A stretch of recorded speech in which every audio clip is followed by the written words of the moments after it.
Hello and welcome to episode 61 of In PS We Trust, a PlayStation podcast. My name's Davey, and joined with me, as always, is the fine wine himself, Philip Hoy. Phil who? Philip the King Hoy. Oh, he's preempted what I was going to do. Here we go. I'm just going to bring in the music just to give you a little bit of a clue what happened last episode, guys. No spoilers, but the crown sits on top of my head. Three-time champion. LeBron James is referred to the GOAT, referred to King James. That is now me. I want for the rest of the episode to be called King Phil because I am your king. I really hope a member of the royal family dies and ruins this for you like it happened to me last time. It was unfair. But well done, King Phil. Well done, mate. You deserved it. And to be fair, it wasn't your victory. It was Spencer's loss. Spencer absolutely got destroyed on my quiz, and that automatically gave you the victory. There's only 2 points in it between you and me, Phil, but, I'm not holding that against anyone other than Spencer. And Spencer, welcome to the podcast, as always. Not even giving you a title today. Just loser. I didn't deserve one, mate. Honestly, don't deserve a title. Last episode, I don't remember you being crowned King, Phil, so to me, it never happened. It's just the way it is. Last night, I'm amazed I'm alive today. You're a bit worse for wear on the last episode, that's for damn sure. And Phil, you and me, it was a fight to the death, and you came out the victor on this one. But when I'm in these moments and I think about a way to cheer myself up, I always just think sometimes you just gotta keep on moving. You just gotta keep on rolling with the punches, and that's why.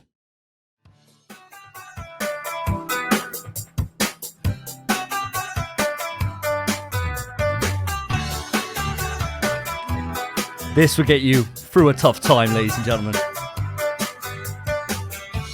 I woke up today with this feeling. The better things are coming my way. And if the sunshine has a meaning, it's telling me not to let things get in my way. When the rainy days are dying, gotta keep all people trying. All the bees and birds are flying. Never let go, gotta hold on and non-stop to the break of dawn and keep moving, don't stop rocking. And get on up when you're down, baby. Take a good look around. I know it's not much, but it's okay. We'll win the big quiz next month. I'm gonna win episode 70, baby. It's gonna be on. It's gonna be back with me. But we got a long road to go till then, and I'm sure lots of karaoke in the meantime. So, guys, let's put the show back on track here. We always start the episode off with a question, and today is no different. Spencer, I believe you have a question to enlighten us today. I do. For one, we're already copyright strucken. Yeah. Immediately, 2 minutes into the episode, brilliant. 100%. So now it means no holes barred. You can do whatever you want now, because we're not going to make any ad revenue anyway. Yeah. So, if anything, we could just do more karaoke later on if the show called for it. It never does, but it somehow still happens. Yeah, finds a way. Right, so my question for you boys, I will say, the last question, I think, wasn't quite like me. It was a bit different. It was quite nice. I think this question follows suit. Oh, God. Here we go. So, my question that I'm posing to you boys. Your girlfriend and your mum swap bodies, and the only way for them to swap back is to bang one of them. Which one do you choose? Christ. Why do we let him have a turn? So either your mum's body with your girlfriend's mind, or your girlfriend's body with your mum's mind. Oh. Do they remember? You remember everything. Do they remember it after? Everything. They remember it after. Otherwise, you just pick your girlfriend's body. David's thinking about it. Who do you want to answer first on this? It's raffle in the air. I think you've got an answer. Yeah, I do. Right, take the lead then. Definitely shagging my girlfriend's body. Even if my mum's mind is in there, at least when I'm looking down, I'm not haunted for the rest of my life. I think that you'll never be able to look at your mother in the same way again if you've just chucked one in her. No. Even if that was your girlfriend's mind in there, you are haunted by what you've done. Whereas otherwise you could block it out. And I'm sure with a little bit of therapy or headphones, if you put headphones on. You got to realise the issue now, what would happen to you if it was the other way around is now happening to your mum. Because your mum is having to do that with you. She's watching you stick it in her. Yeah, but she'll look down and not see her own body. So surely she can have that disconnect. It'd be like playing a video game. You know in first person it ain't you. That's not how games work. It's like VR. It's It's like VR. That's my answer. A lot of people get off on VR. I don't know. The thing is, you can make it quick, and especially when you're used to something, you know, you can get it go. You know, when you first get with somebody, it goes on a little while, doesn't it? The first couple of times. After that, you've kind of proven your point. You can get in and out. You can just get it done, right? I think you'd be able to just do that no problem. Whereas I would struggle to even get an erection with my mother's body. Not putting her down, but she's my mother. I wouldn't take struggle. that. I wouldn't struggle with yours either, mate. But Right. unfortunately, that's not part of the equation. What would you do then, Mr. Hoy? Right, before I answer this question, I'm going to take this crown off because it's going to fall off my head at any stage because it is set to extra large because it's just come off your fat head, Davey. So I might have to adjust that slightly. But back to your question, Spence. The way I'd probably handle it is that I'm into a bit of kink. So I'd probably just blindfold my missus and gag my missus so I couldn't hear my mum's voice scream while I'm screwing her. And I think that's the way you get around it. And 3 pumps, you're done. It's quick and easy, isn't it? It's just like fucking your missus anyway. But it's your mother. You look down and you see your mother. No. No, he's saying it's his mum's mind in his girlfriend's Mum's mind. body, and he'd blindfold her. Oh, same as me. But if you It's the same blindfold her, choice. she wouldn't know, would she? Gag her? She might. Couldn't hear her voice. She'd think, what? Are you saying she'd think it's her man's, and then she'd be like, honey, your dick's a bit smaller than usual. Wait. 3 pumps? What's going on? This isn't how you normally do me in.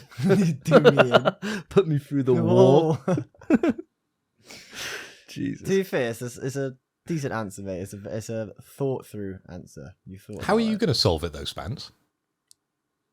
Oh, fuck it, mate. I think there's no correct answer. I think your best option is just to have a 3-way. 3-way. Fuck it. What? So they're all involved? Everyone's involved. Everyone has the same trauma, and just say fuck it. Would You all come out equal then. Everyone comes out equal, and you just all go therapy together and be like, yeah, this happened. do you think your missus or any person's missus would think Get jealous. would say you've cheated on him because you've shagged Your mum. you've essentially shagged your mum? Yeah. Do you reckon they get? You do reckon shagged they your go, mum's "Oh, you mind, cheated"? though. You have shagged your mum's mind. Yeah, it's your Fucking blew her girlfriend's mind, body. yeah. But Yeah, but girlfriend's body. your mum's She's mind. just being used. But so, what does it become cheating? Then at that point, have you? No, because you say, no, I was fucking you. I was always thinking about you the whole time, babe. Davey, I was I'll looking use down, one of it your was you. lines. I was thinking of you all the time. All the time. Yeah, all the time, always on my mind. Oh, so me and Phil have gone for the same thing on this. We're saying that you definitely want to be shagging the person that looks like your girlfriend, even if it's your mother. But Spence, you're saying just get everyone involved and have a great time. Not a great time. Have a time. You're having a Have a time, time. whether it be accidentally enjoyable or traumatic to hell. At least everyone has an equal experience and no one's left out. Get the family involved. It's a family fun time. Yeah. Brilliant. Well, that will scar me for the end of my days. Thanks for that, Spence. You always seem to be able to bring these questions in that have never entered my brain and hopefully never will again. But audience, let us know. Would you rather shag your mum's mind or your girlfriend's mind in their opposite bodies? Let us know. Write into the email ps3trust@gmail.com or reach out on our socials, which are in the description of the podcast. What a way to kick off the episode.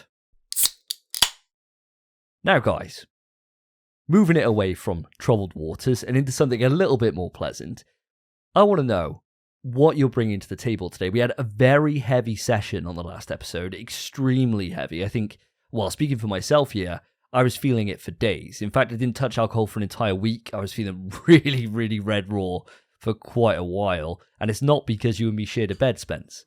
So, he's on fire. It was. So, what are we bringing to the table today? Spence, why don't you kick us off? What have you brought?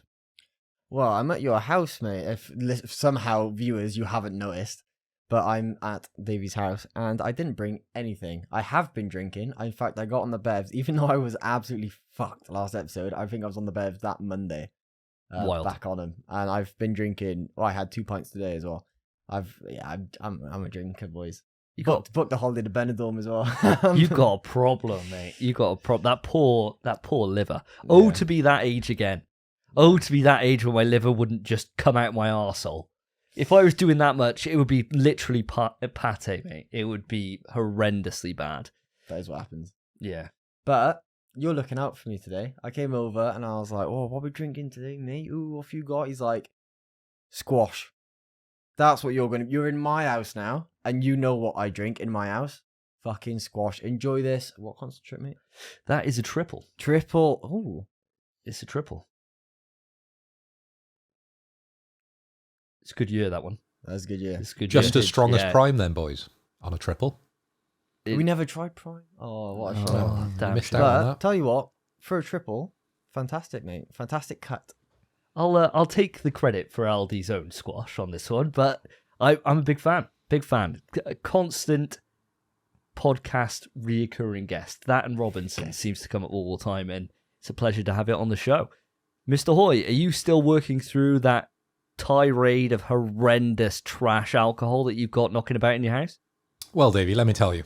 After episode 60, I was a ghost of myself. Honestly, the next couple of days after that, I didn't even want to look at alcohol. Spencer was suffering on the episode. I was suffering after the episode. Days and days thinking, why am I still doing shots? I'm 38 and I'm still doing Jägermeisters. I'm still doing limoncellos, and we're drinking everything on the table. And we did. And we had a great time. So do I regret it? Do I fuck? I'm on it again tonight, boys. And I've gone down to the cellar. And you are right, Davey. I've dug into something unique. I'm on the Op and Top. It's a Dutch pale ale, 4.5%, so I'm keeping it light tonight. And yeah, it's going down pretty nice. You guys are a little late. We are recording, everybody, at, past 10 now on a Friday night. So, yeah, this is how we spend our Friday nights, talking about video games and drinking pale ale. So, rock and roll. Cheers, guys. Oh, well, you enjoy that one, mate. I certainly will not be joining you on a pale ale, but you do you. Get him out of the way so that I never have to see him ever again. I really appreciate that. Guys, I am taking it easy. I got work in the morning. So instead of being able to drink, I am obligated to remain sober because I cannot handle hangovers anymore. And hangover now is my life for pretty much about 4 days on a really serious session. So instead, I'm on the travel mug, full of a nice Yorkshire tea.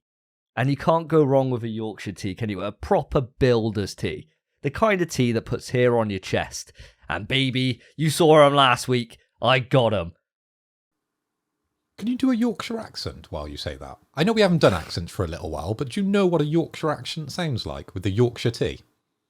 I know what it is. In the UK, we've got a great set of adverts for Yorkshire tea. So I was wondering if you could recreate one of those adverts for me. You could be Sean Bean.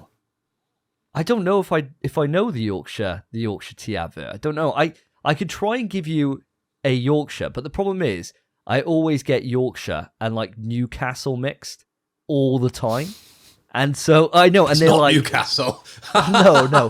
To be fair, there's not geography-wise, there's not that much in it, right? It's like me with don't every think- accent, an Indian. I always get them mixed up because that's the only accent I Yeah. can do. And actually Scottish, because I was pretty good in the last episode with my Scottish accent.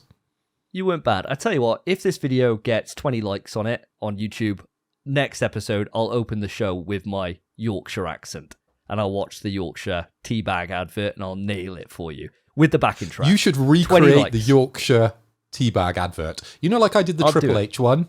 You need to do the Yorkshire tea one. That Get would 20 be likes brilliant. on this, guys, and that's happening, and it would be on the YouTube days after.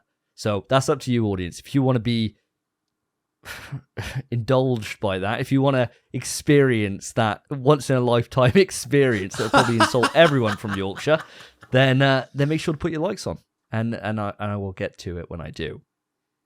Well, looks like we're going to be generally a pretty sober lot today, which would be quite a nice change. We might actually blast through this episode. Let's move it on to what we've been playing. This time on NPS We Trust, what have the boys been playing? So guys, it's been 2 weeks since the last podcast episode, and I'm desperate to know what you've been up to in that time. Mr. Philip Hoy, I'm going to move it straight across to you for the seemingly recurring feature of God of War discussion. How far have you got? Have you finished it? What's your updated thoughts? It's King Phil.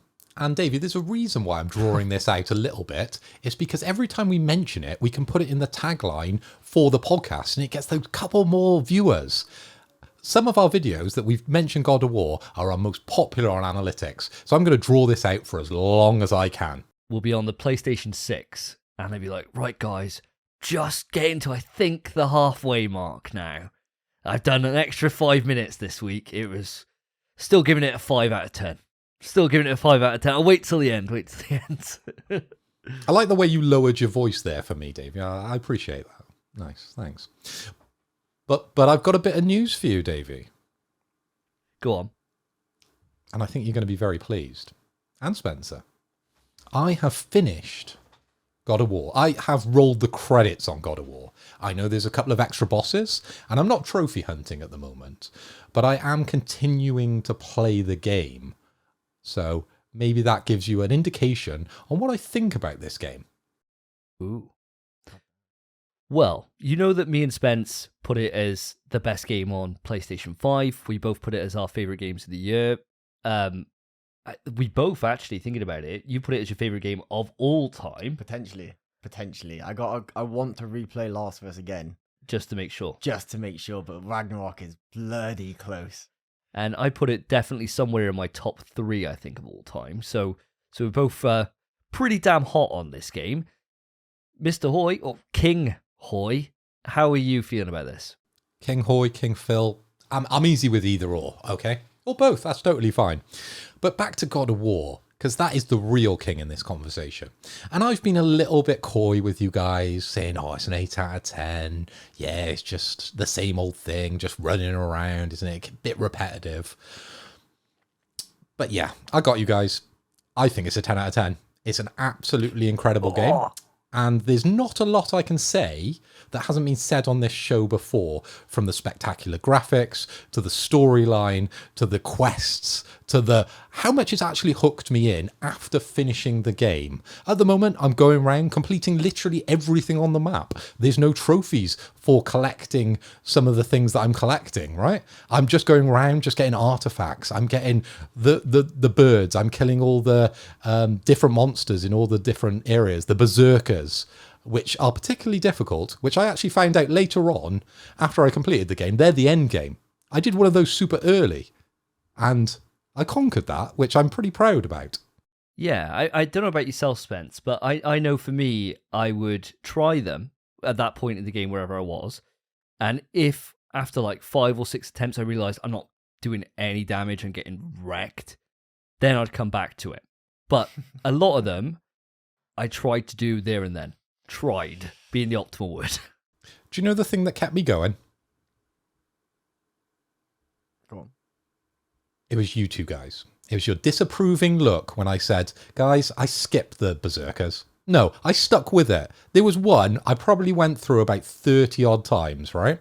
And it was the one so I could get so you've got the top and you've got the braces and you've got the leggings, haven't you? They're the 3 parts of the berserker armor. And I managed to get the leggings on quite an early run. I wasn't even fully leveled, but I must have played that through 30 odd times to complete it. And I did it, which I'm very, very proud of, because I don't like these kind of very difficult games. I'm not a Bloodborne guy. I'm not a Souls-like guy, but I thought that was particularly challenging. And I thought in that game, that was an achievement. Yeah, I was going to say, I'm literally a Dark Souls Bloodborne guy, and for me, I tried them early, same as you boys. I'm 5 attempts. However many attempts you did fill, literally like 80 attempts per berserker, because I was just like, other than there's one berserker where there's actually 2 berserkers. There's 3 berserkers, and I was like, fuck that one. I tried it once, and I never went back until I finished the game. All the other berserkers, I did probably all of them, but maybe 3 or 2 after I finished the game. I did all of them before I finished the game. But berserkers are hard, bro. They're hard, they're stressful, and it feels like playing Dark Souls. It's really sick. I didn't understand they're the equivalent of the Valkyries when I was playing through. I just thought they're another thing just to complete. And some of them I went through, completed them relatively quickly. But there was one with the leggings, which took me around 30 times, which I actually just scraped through at the end. I don't know how I did it, properly fluked it. I must have dodged at the right point and then just flung that axe at him. And yeah, got the leggings before I finished Odin, which I was pretty happy about, because I know their end game there. Get all the armor and then go and conquer those afterwards. And how did it feel doing that? Having that kind of perseverance and then actually achieving it? Did it feel good? Pretty pointless for me, personally. Like, I was happy that I can talk about it on the show. Classic. But for me, I was like, well, why am I putting in all this effort? I'm only doing it to make you two smile and make you two happy. Is that really good? I don't know. I would have probably just skipped them if it was me. Did you not get a sense of pride when you beat them, though? Like, just relief in yourself, like, yes, it's done. I beat it. Yeah, it was all right. I'm just not a Souls guy. I think that's why that I haven't continued to go through these Berserkers. I've done a couple, the ones I did. I'll probably go back and complete them afterwards, but I'll have all the endgame armor at that point, so they'll probably be a lot easier. They get a little. It's a little easier. They're still pretty hard. But, I mean, the good thing is, right, and what I enjoyed about them, I think what I found enjoyment with the Berserkers is that it makes you kind of hone your craft in a way. Like, that's when if you haven't by that point, if you managed to, like, kind of scrape through, I mean, on my difficulty, you couldn't really, so it was just more of a scale up on what was already there. But if, say, for example, you got through and it was quite sloppy and you know, that you kind of took hits all the time, this makes you just get good, I suppose, at the combat. It makes you just be able to learn what you can do, what can't, what interrupts, what doesn't, like all these different nuances of combat. And I think it's just a nice little challenge there for that. And of course, you know, if you were getting your head kicked in, and this is for the audience now, especially, if you found that you were getting your head kicked in, there's no difficulty challenge, no difficulty trophies on God of War. So don't feel like as if you can't drop it down. You know, if somebody was really struggling and they've thought, do you know what, I just want to get the platinum on this and one trophy away and it's killing this boss. If you have to drop it down, you have to do that. I mean, that's what I had to do on God of War 2018 to beat the Queen Valkyrie. I didn't in this game. I played it all through on the same difficulty. But just saying, if you needed to, audience, don't worry about it. Just, you know, who's going to judge you? Just don't tell anyone. They won't know. Yeah, don't announce it on a podcast. Yeah, yeah, definitely not. Because that would be the worst thing to do, because it would keep coming up. It's show after show after show. I don't think not on this. I don't think the precedent's already been set with 2018 God of War. I quite happily admit that I could not beat her on normal. I think I probably could now. I'm getting better with time, I reckon. So I reckon I'd smash her in. That sounds like a podcast challenge, doesn't it? That sounds like a shot to me, Spence. Yeah, I'd love to see it. I don't think it would happen. I'd have to play through the entire game, including all the Valkyries, so every bit of side content there is in the original 2018 God of War, which I already have the platinum for, by the way, just so I could do a bet to avoid a shot. Cheated the platinum, though, because you put down the difficulty. I did, mate. Yeah, I did. I just couldn't beat her. I'm sure there's a save online you could probably download, though, right?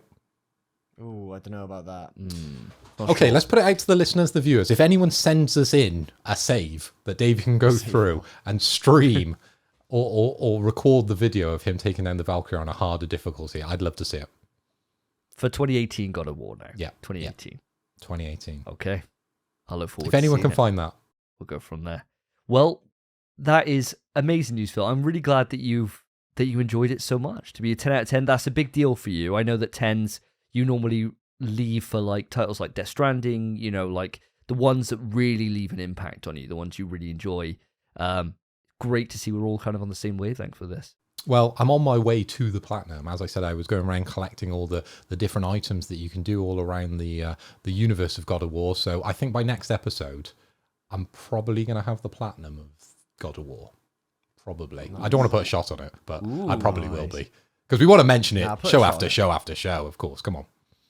For the SEO, of course. I don't appreciate this dishing out a challenge right there and then be like, don't put a shot on it. But I might have the platinum. Put a shot on it, Phil. Come on. I'll put a shot on it if Davey actually gets the save, and then we've got a challenge for you as well, Spence. We'll have to think that one up.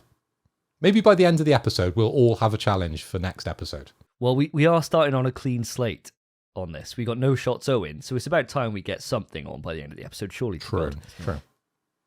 Well, I want to ask you one final question before we move it on. Your game of the year, you put Horizon Forbidden West as your number one.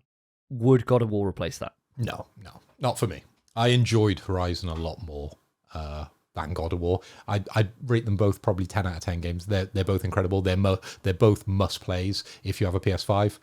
But for me, Horizon, because I enjoy the universe a little more than God of War, and that just pips it for me. Fair enough.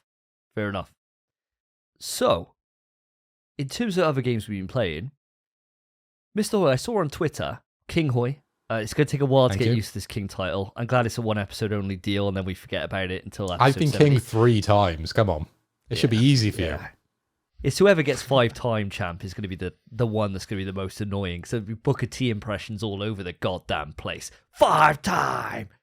So what I wanted to ask, Phil, I saw on Twitter that you recently picked up the Callisto Protocol, which is a game that Spencer was talking about in the last episode, and a game that I briefly discussed a few episodes prior to that. Have you managed to start that, or is that just a case of you've got it there ready to go? It's on the shelf, ready to go. I was very lucky that I was scrolling through Amazon. My preferred partner when buying games. Shout out to Amazon. And Callisto Protocol was £20 cheaper than I was willing to pay for it, which was incredible, right? I saw it, I messaged you guys, and I was like, "That's a bargain." 30 odd quid. I think it was 35 for it. So I pulled the trigger. It's the day one edition of Callisto Protocol, which is quite amusing. Hopefully I'm not going to be playing the day one version of Callisto Protocol, because I hear there's some updates for it that actually make the game better. Yes, there is, yeah. So while we're on the subject of Callisto, I went back and decided that it was about time to start a new run. And that's because over the patches that have happened over the last couple of months since launch, they've added a New Game Plus mode, finally. And I remember saying, I think you asked me, Spence, actually, would I go back? And I said, yeah, only when New Game Plus comes out. Yeah. And so I thought, well, I better put my money where my mouth is, right? This mode's out there. It's still installed on the hard drive. Let's just give it a go and run it. And what I found is that they've made so many changes to this game, which are both good and then bad at the same time. Ooh. It's kind of a mix, right? So the first change, listener, is that in the base game, when you go to use a health injector, it took about 30, maybe 40 seconds to be able to inject yourself with health. He would slowly kneel down, pull this thing out of his arse, and then just slowly inject himself, and the health would drip down and he'd get up. So it meant that it was basically impossible to pull it off in combat. There was no way, because you'd get swarmed if you were taking a minute out to try and heal yourself. No chance. They've changed that now, so now you heal up in about 10 seconds. So now he just literally gets down, straight in there, done, pulls out. And what it meant is, I was on the final boss on the hardest difficulty, and I could heal twice in the middle of that fight, no problem at all. And I was like, oh. And I was like, oh, I kind of liked it the other way, where it was a case of, it was quite punishing to be able to heal. But they had a lot of backlash on that online, and so they made that change. But apart from that, that's literally the only downside with it. Because what they've done is they've made it so that one of the critiques that you made last episode, Spence, was about when there's groups and how hard it is when there's like 3 or 4 enemies.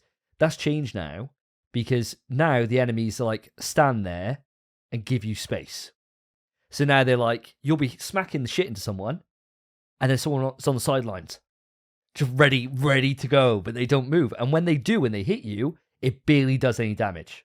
Really? Like barely any, yeah. Like hardly anything at all. I couldn't even notice it on the health bar. And that makes it a lot easier.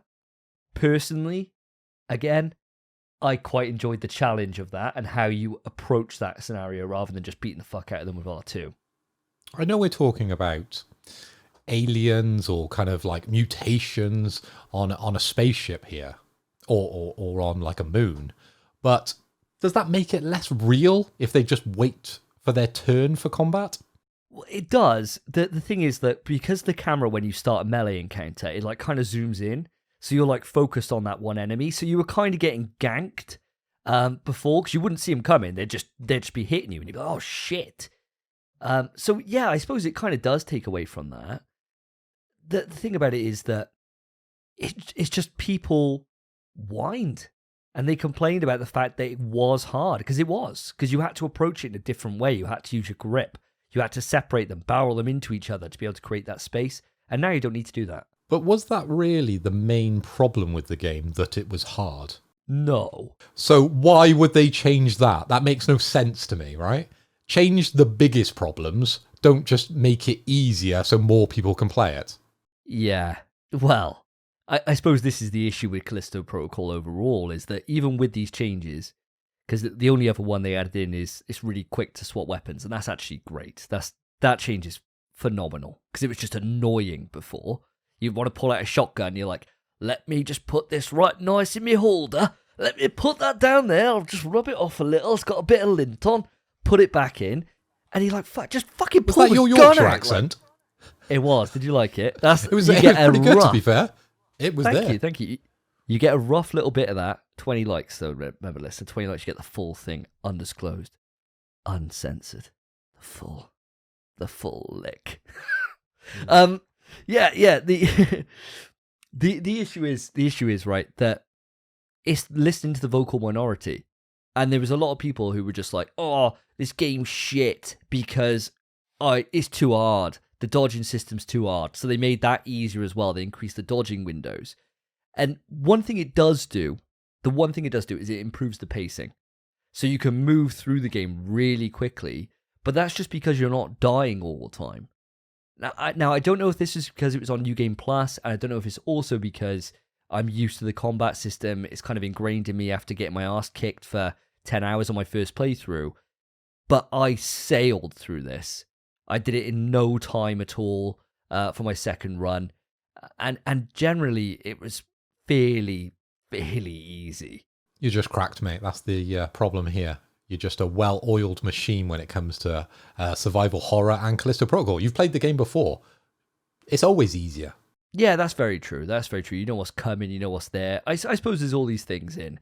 But I think for anybody who's diving in for the first time, this is probably the best way to play it. For yourself, Phil, and Spence, when you go to replay it, if you ever do, I'll come and ask you in a sec. I think this is the best time, because I think it is the most polished version of the game. It doesn't really help it too much, though. Oh, I don't want to steal your thunder, Davey, but I was going to ask Spencer. I know you've only played a couple of hours of Callisto Protocol, but that was on the previous patch. Are you going to start again now on the new patch? No, I wouldn't say I'd start again. I mean, the 3 hours I put in, I didn't really struggle. Even though people complain about it hard, I haven't had many massive encounters with big groups yet. I've had a very few, but not too many. And those encounters, maybe it's been like groups of 2 or 3, and that at max, that's it. And I've been able to manage getting around that with my grip and my weapons. And I only have the one weapon at the minute, and my fists, my meat fists. But other than that, it's been fine. I think the combat in the game, especially when it's one enemy, is too easy. And if they've made it easier now, I'm even less of a fan. So I'll play it with the new controls. I won't restart. I'll just experience it the way it is. I don't care too much about Callisto now. I got other stuff to play, and ooh, boy, I got other stuff to play.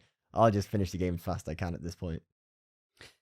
Yeah, it'd be good to get it done, and especially, it was all something that last year was all on our list for like must plays, things we were really, really excited by. And so, listener, I'm glad to say, until the DLC comes out and we get a little bit more story content, I can let you know how that lands. In terms of myself, I am done with this game, and I've earned the platinum. Ooh, that's a platinum.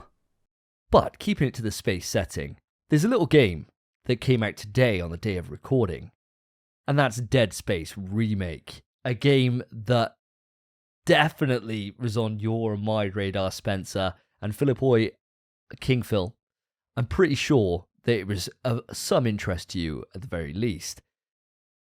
Now, guys, can we just take a minute and just say that Physical, for the first time ever, has absolutely slam dunked digital. Yes. On the digital, right?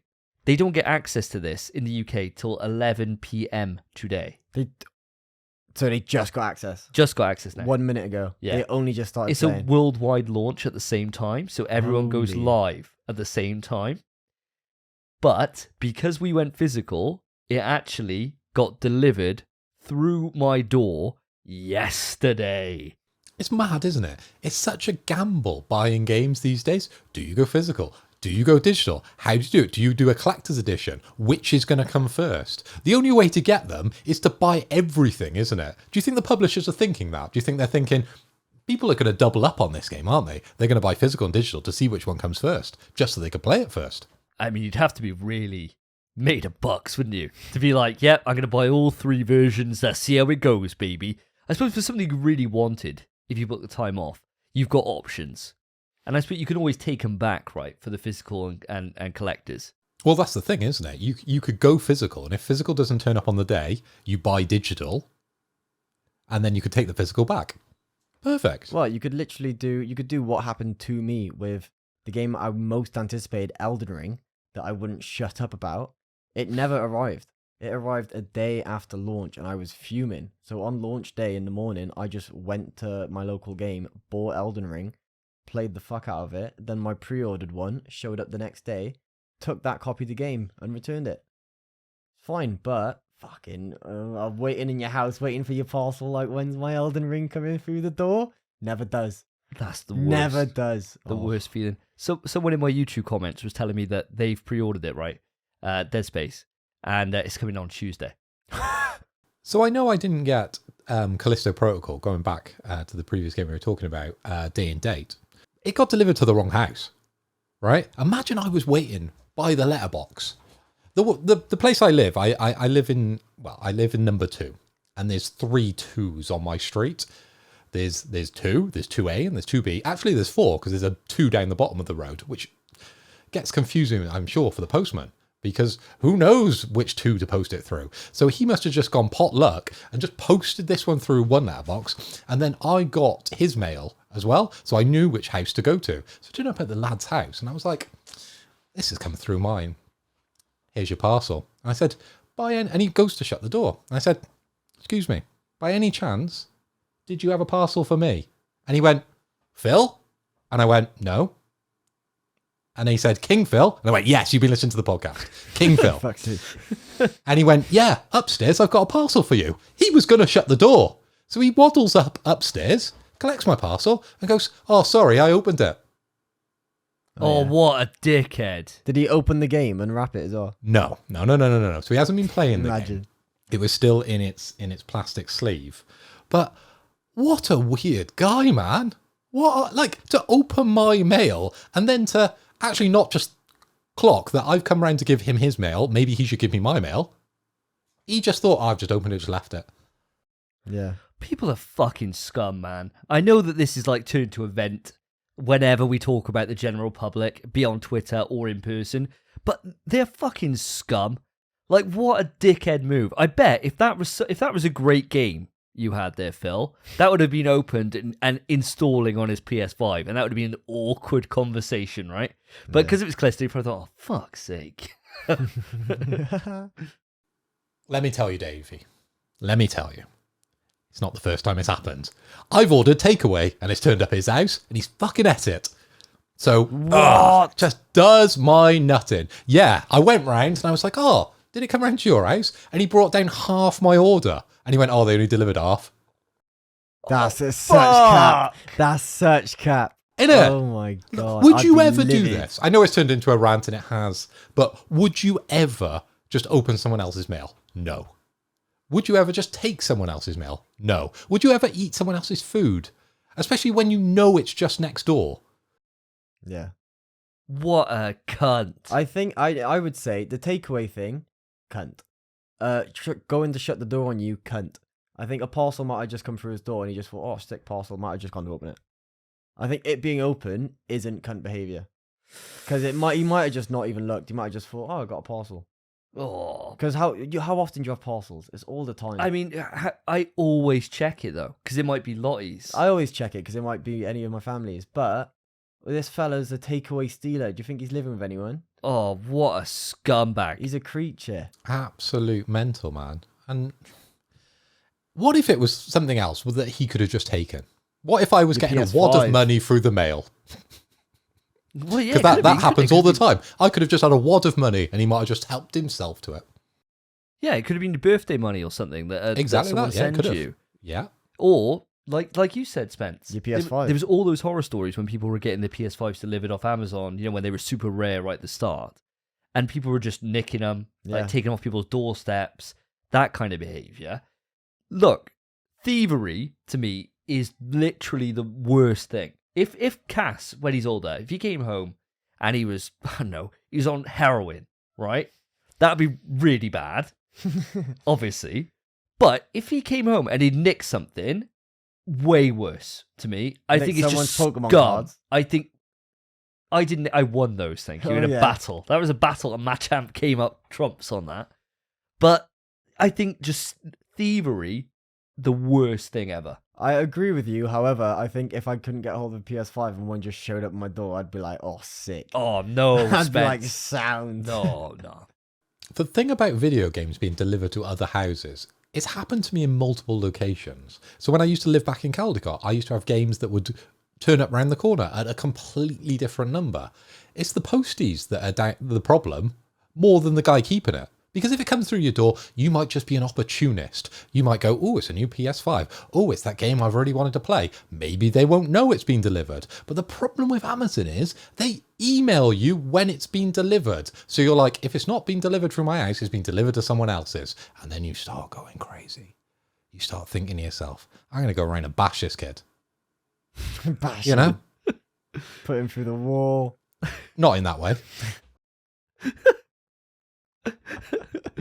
But I'll bash his insides in. Anyway, Dead Space. Sorry, guys. I was had about to to get say, that yeah, out this of is me. the maddest Dead It's Space been going conversation. around in my head for a while. So back to you guys. That's fine, mate. So, yeah, me and Spence, the game collection came through absolute trumps. Again, Huge. proving why they are the best place to buy your games in the UK, hands down. And it was cheap as well. Yeah. It was 20 quid cheaper than it was on game, if I remember rightly. I don't know about 20. What was it, 45? Was it 50 quid? I Not think much more 50. than that. I think 50. I think Amazon got it up for like 60 odd. Oh. Game got it for 64, I think. So it's a big price difference, if I remember rightly. But yeah, day early. So we got it on the Thursday. I was at home working from home, and I heard the letterbox go. Oh God, Lottie's been ordering some more stuff again. Go down. Oh, Matthew Davis. 24-hour express delivery. That's me. And I was like, ripped it open, boyhood glee, and then saw it, Dead Space remake, and immediately all that came to my mind is, I'm supposed to be playing COD tonight with Phil and Spence, and then it was just a quick message to you guys. It wasn't just COD, was it? We were meant to be playing WWE, mate. We were meant to be Yeah, running that that's right. right back. I was well gutted. I had to play God of War instead. Oh. Sorry, mate. Sorry. The Keith Lee had to stay in the bin because it came out and you guys were binned off. Now, Spence, I know that you've been playing this as well.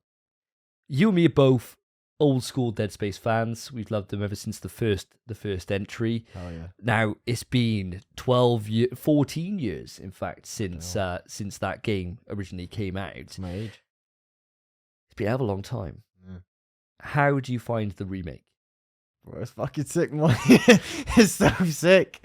It's just, I mean, the thing, I haven't played Dead Space 1, the original one, since launch. And you've got to consider my age how old I must have been when it came out. So, I don't remember it that well. Dead Space 2, I remember way better. Because I played that on launch as well. And I preferred Dead Space 2. but I haven't played it in a long time, so I can't really remember exactly what happens. Oh, that's All quite the nice. intricacies of the game. So now this remake is like new, but what I understand is you're seeing things. You're like, oh, that's different. Oh, they've done that differently. And to me, I'm like, I can't tell. I can't really tell. But what I'm experiencing, I love this one minor thing Ooh. I have with the game. Ooh, we'll save the wine. We'll do a bit of love, and then we'll add. So we'll add all the honey, then we'll chuck in the vinegar Yeah. straight after. Yeah. I mean, I've been reviewing these series on YouTube, listener. I've only just replayed Dead Space 2. And so playing Dead Space 1, I played back in I think November, maybe something like that. Dead Space 1. So it's very recent for me, burned into my mind. And what I can say so far, guys, and this isn't hyperbolic, I'm not meaning to overhype. I know I can be guilty of that. But so far, this is a perfect remake. Literally perfect. This is RE1 remake level of remake. Not RE2, not RE3, which cut content, which take stuff out of the game, don't have a full, complete story in RE2, and especially not RE3. This is additive. So it's got the base game, the same base things that you do, the same core gameplay loop. But what they've done is they've added in the fact that you can now upgrade your weapons with additional parts, so then change it so that you can have either a larger ammo capacity with like an upgrade rather than it being a node spent, or you can change it so that you get a super fast fire rate or damage over time, which I've got on mine. They've added that into the game, which is an extra thing to find. Isaac now having the ability to talk, because he was mute in the original game, means that you get full rounded conversations, where now it seems like both parties are actually doing things, rather than it be a case of, Isaac, you go here, fix this. Isaac, you go here, fix that, please. Oh, this is buggered now. Do you mind going here and doing this? Now it's a case of them actually having a conversation and saying, right, well, we'll split our force. I'm going to go do this. I'm going to do that. And it feels a lot more natural than the first game did. And the thing that makes the biggest difference of all, is there's no longer get on a tram to move to the next chapter. Now it's a case of you naturally move through that environment, and you have to find the tram stops if you want to go backwards. So if you want to go back and fast travel, you can, and that's just seamless. You're on it for like 30 seconds and you get off. But now, going from one chapter to the next, you might go outside the Ishimura, and you're flying along, gliding over the top of all this debris and everything else from your entry, and see areas that you've never seen before. And that's where you can find new suits and you can find new upgrades. And there's just so many little additions they've made, from putting in the circuits to be able to change if you want to have life support or lights. All these little cool things they've done just to enrich the experience more than was there in the base, and more than there was in Dead Space 2 and 3. It shows a level of care and love and affection for a series which has been long dormant. And this is Motive have absolutely knocked out of the park, as far as I'm concerned. I know the biggest thing that people are praising at the moment, online especially, is in the original game, the jump scares and such were kind of telegraphed. They would always jump out in kind of in specific locations. Like if you replayed the game, they would always jump out in the same place. And that's just the way it was programmed. Whereas now in this remake, all those vents, there's vents all over the game. And whether or not an enemy comes out of it, completely random. There's a mechanic in the game where it might generate an enemy, it might not. In the original, that enemies would spawn, but you wouldn't know where, because that was completely randomized. So you know you're going to get into a combat encounter, but you just didn't know where. So it's still it was still effective, because you can still you're going to get into it, but you're like, is it? Now it's like, there. I'm dead. And that's so cool. I mean, I think they call it their AI director. And it's the same thing like that RE2 did, wasn't it? With where it allowed, depending on your health, how well you were doing, zombies would take either like 3 shots or maybe 25 shots, Such a nightmare. Yeah. And the amount of damage they did, it might put you straight to caution. It might put you straight to danger even, depending on how well you're doing, to try and balance your experience. It's kind of a similar approach to that, isn't it? Yeah. I got another bit, actually, massive praise for this game. At the start of this game, I had 120 rounds in my bloody plasma cutter, and I was thinking, well, this is busted. Why have I got so much ammo? 2 encounters later, I have 20. And I was like, what happened? What on earth is going on? And Jesus, man. I thought this game was going to be a piece of piss when I saw my ammo. Immediately changed my mind. I was like, actually, you know what? I haven't died yet in the game. I haven't actually even got close to dying yet. But it's getting tricky. And I don't like any gun other than a plasma cutter. I don't like using anything else. Ooh. I love the plasma cutter so much. And I only have 2 weapons at the moment. So that's probably why. I'm not a fan of the second weapon anywhere near as much as the plasma cutter, but I'm being forced to use it because I don't want to waste the ammo on my primary weapon. Oh, I've always been a big fan of the pulse rifle. Never. Always been a big fan, and the way it feels on the haptics. It feels nice. Oh, it it feels lovely, and the triggers feel lush. It's all about the secondary fire. Secondary fire is great. Yeah, because you fire a grenade launcher. Yeah. And that's busted. Yeah. That wrecks stuff. But you got some fun weapons to go. So Yeah. I'm a chapter ahead of you, and I've got 4 weapons. And it's good times. Yeah. It's a good time. It's the game, listener, literally one of the best, if not, I don't know if it's better than RE1. It's up there. And to even remotely be up there with RE1 Remake in terms of how much improvement there is huge praise. So as a Dead Space noob coming into the series, you think this is a good place to start? First half of the question. And second half of the question, is this game hard? I know you guys, as we've mentioned earlier when we were talking about Dead Space, you love the Souls-like games. Would you regard this as being a difficult game? And is this more difficult or less than the original? I would say this is 100% a great place to start. I mean, it's a remake of the original game. That is typically the best place to start, and they're making that game for newcomers to the series. That's the reason they're making it, and obviously they know everyone who played the originals will jump straight on the bandwagon, like Davey and I did. I think it's a brilliant place to start. It's the same game, but better in literally every single way.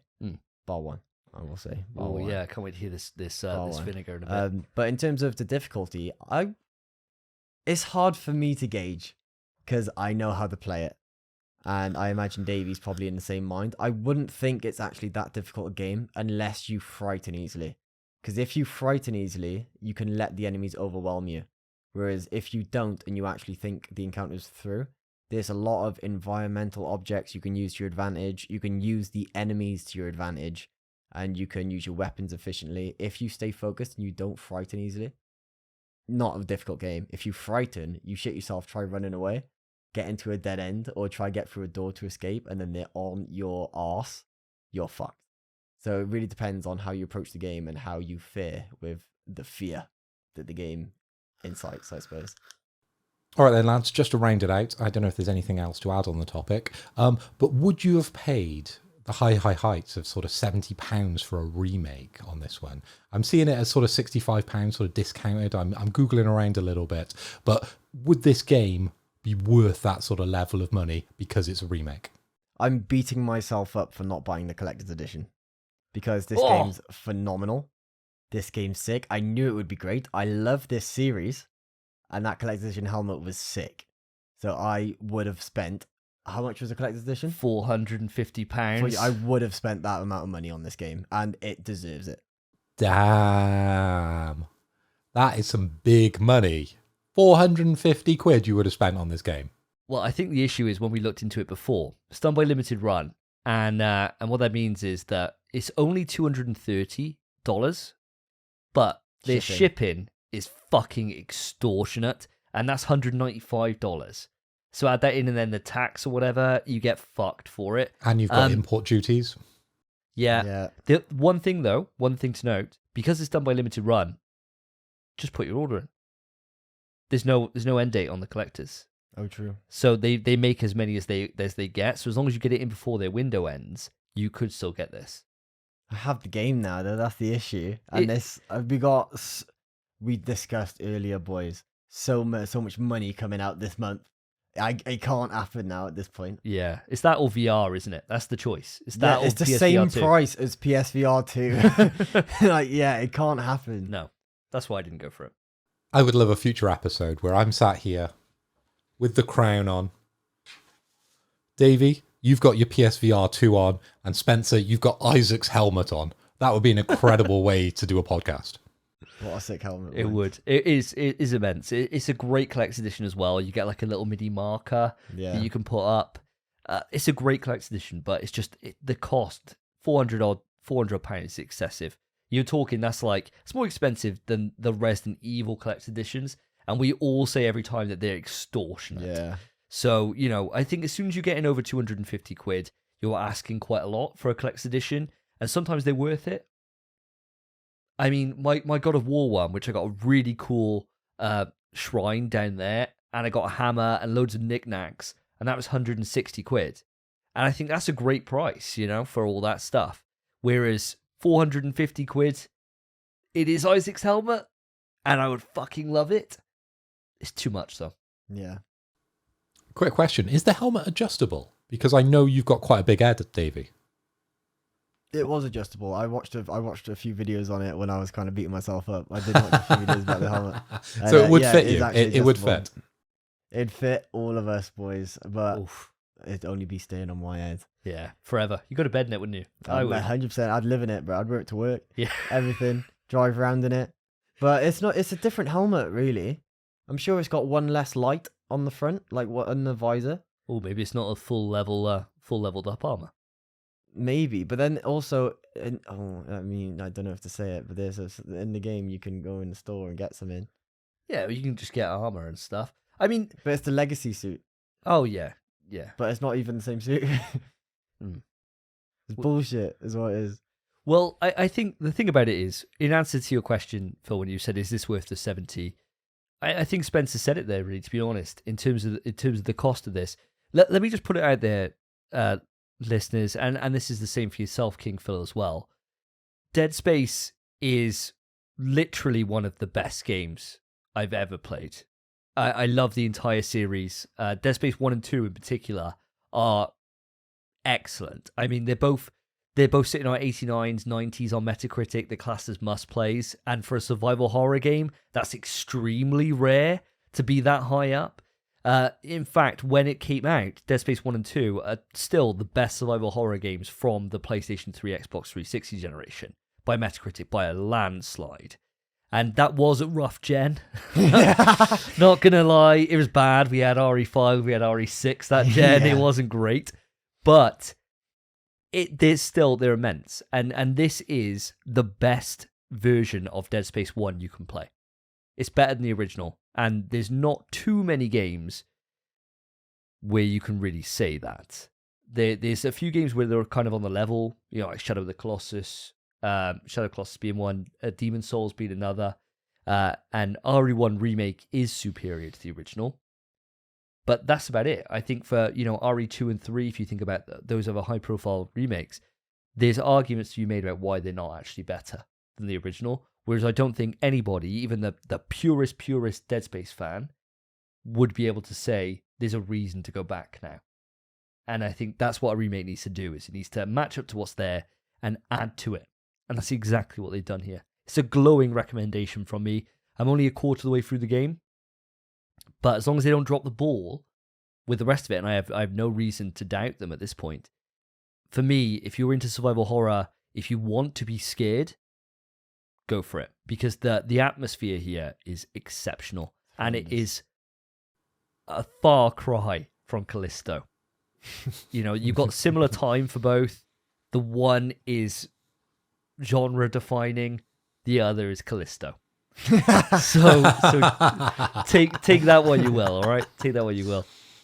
So before we bring this to an end, you have a little bit of vinegar to add on to this, to take the sweetness down from my glowing recommendation here.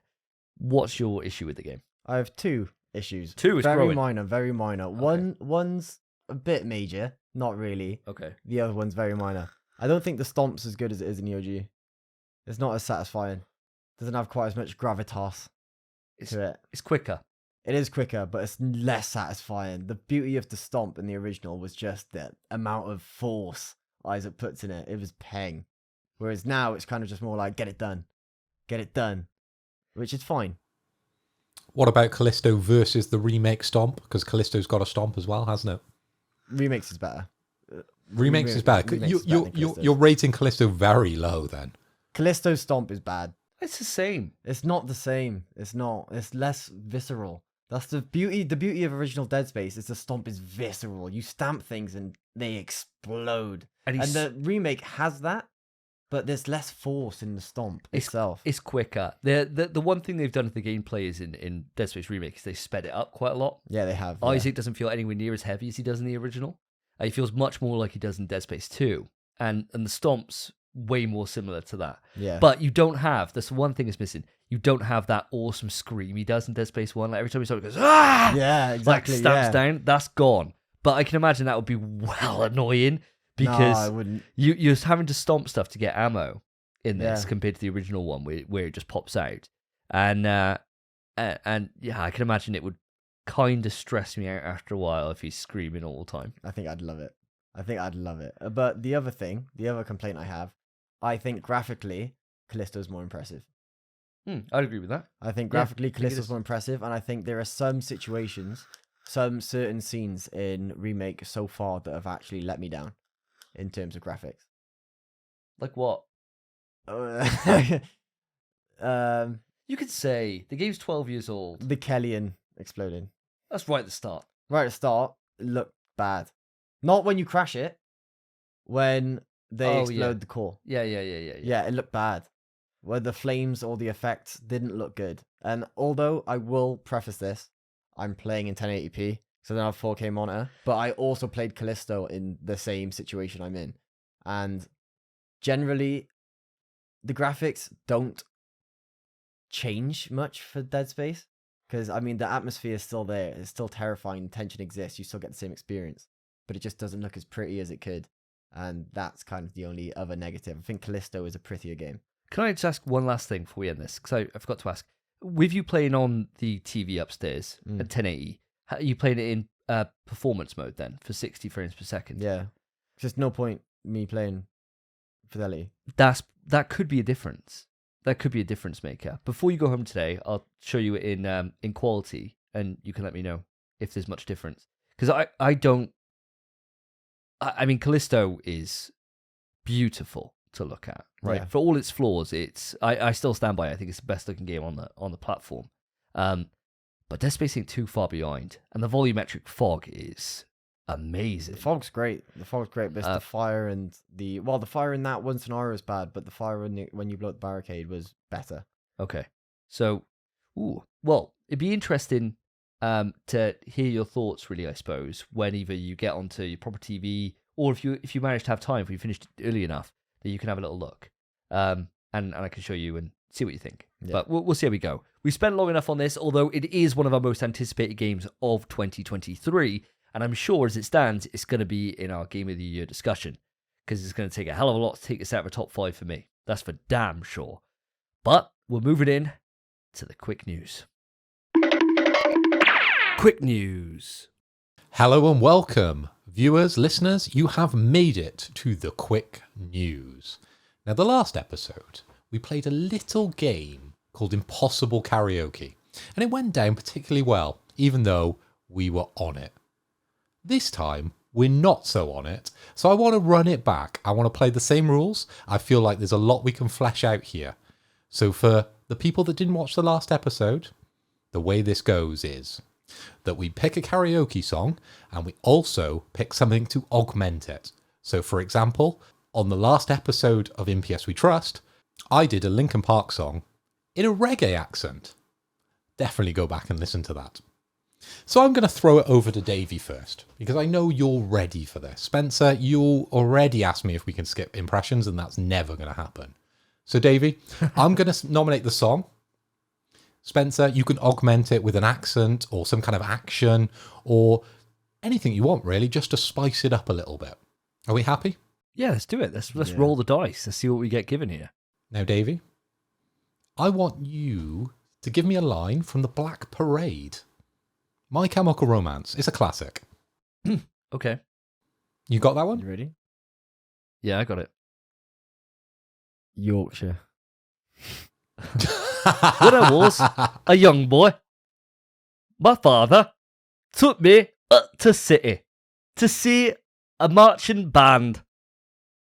There you go. How's that for Very you? Mike That Myers. was pretty Very good. That was Shrek. pretty good. I love that. There was. I tried to get a little couple of accent inflections in there, but certainly I haven't practiced. Remember, 20 likes to get the full thing. You know, undisclosed, unrated, sexual. Quick news. Kill the Justice League is a game which we've all been kind of hot and cold on.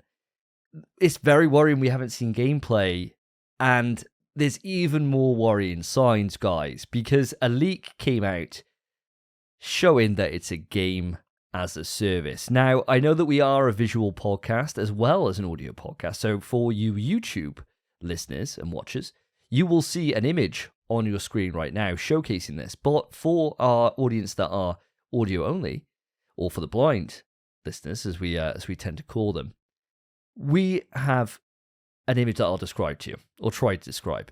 Imagine you're playing a Ubisoft game from 10 years ago. Imagine that, and it's exactly what your mind's eye is painting you. It's full, it's cluttered with shit.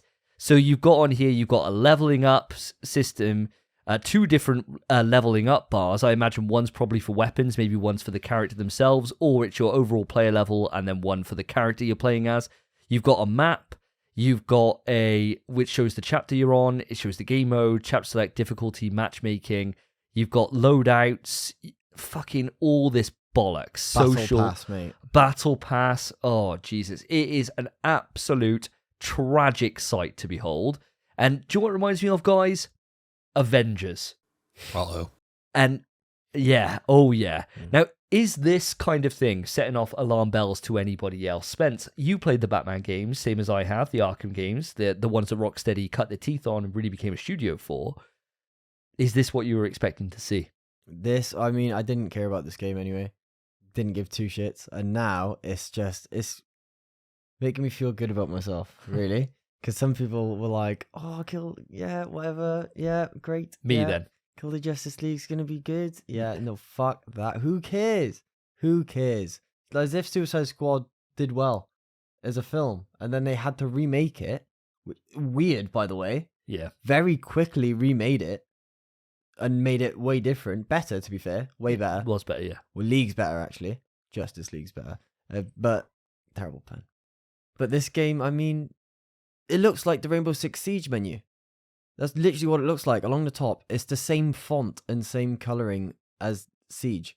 And I don't understand why it's in this game. From what we have seen with these cutscenes and snippets of the game we've seen, it looks like it should be a linear story or a semi-open world story. Not this. Yeah. Oh yeah. And I'll get into some theories about why it may potentially be this way in a moment and what this could show for the game. But Phil, what are your thoughts on seeing this image? Well, Davey, I'm as worried as you guys, but ultimately, I'm willing to forgive. I'm willing to forget, as long as the game itself is good. I've never bought a game purely based on the menu system and the menu structure, apart from maybe Destiny, because, oh my god, for a UI expert, UX expert, fuck me, Destiny was incredible when I played that on the original Xbox. It was beautiful, and it was super user-friendly. This looks like chaos, but I can forgive it if the game is good, which I very much doubt it's going to be from what you guys are saying. This is the thing that kind of gets me a little bit worried, but then also a little bit intrigued, right? Because I love the Rocksteady games. I absolutely adore them. I love the first 3 Batman games. I really, really do. And so seeing them go back to this and go back to this universe, but with a different set of characters, I'm all for that. Definitely all for that. Any excuse to fight against Superman, I'm all for that as well. I don't know how the fuck these characters could even remotely stand a chance against Superman, but that's a story for another day. The thing is, right, that I think us 3 going into this as a Suicide Squad would be fun to do. Just like I think about us playing the Avengers together would be fun. The issue is, though... I thought you meant us versus the Suicide Squad. Could we beat them? As a no. trio. No. I was thinking, Jesus, Oh, no. that's a bit of a reach there.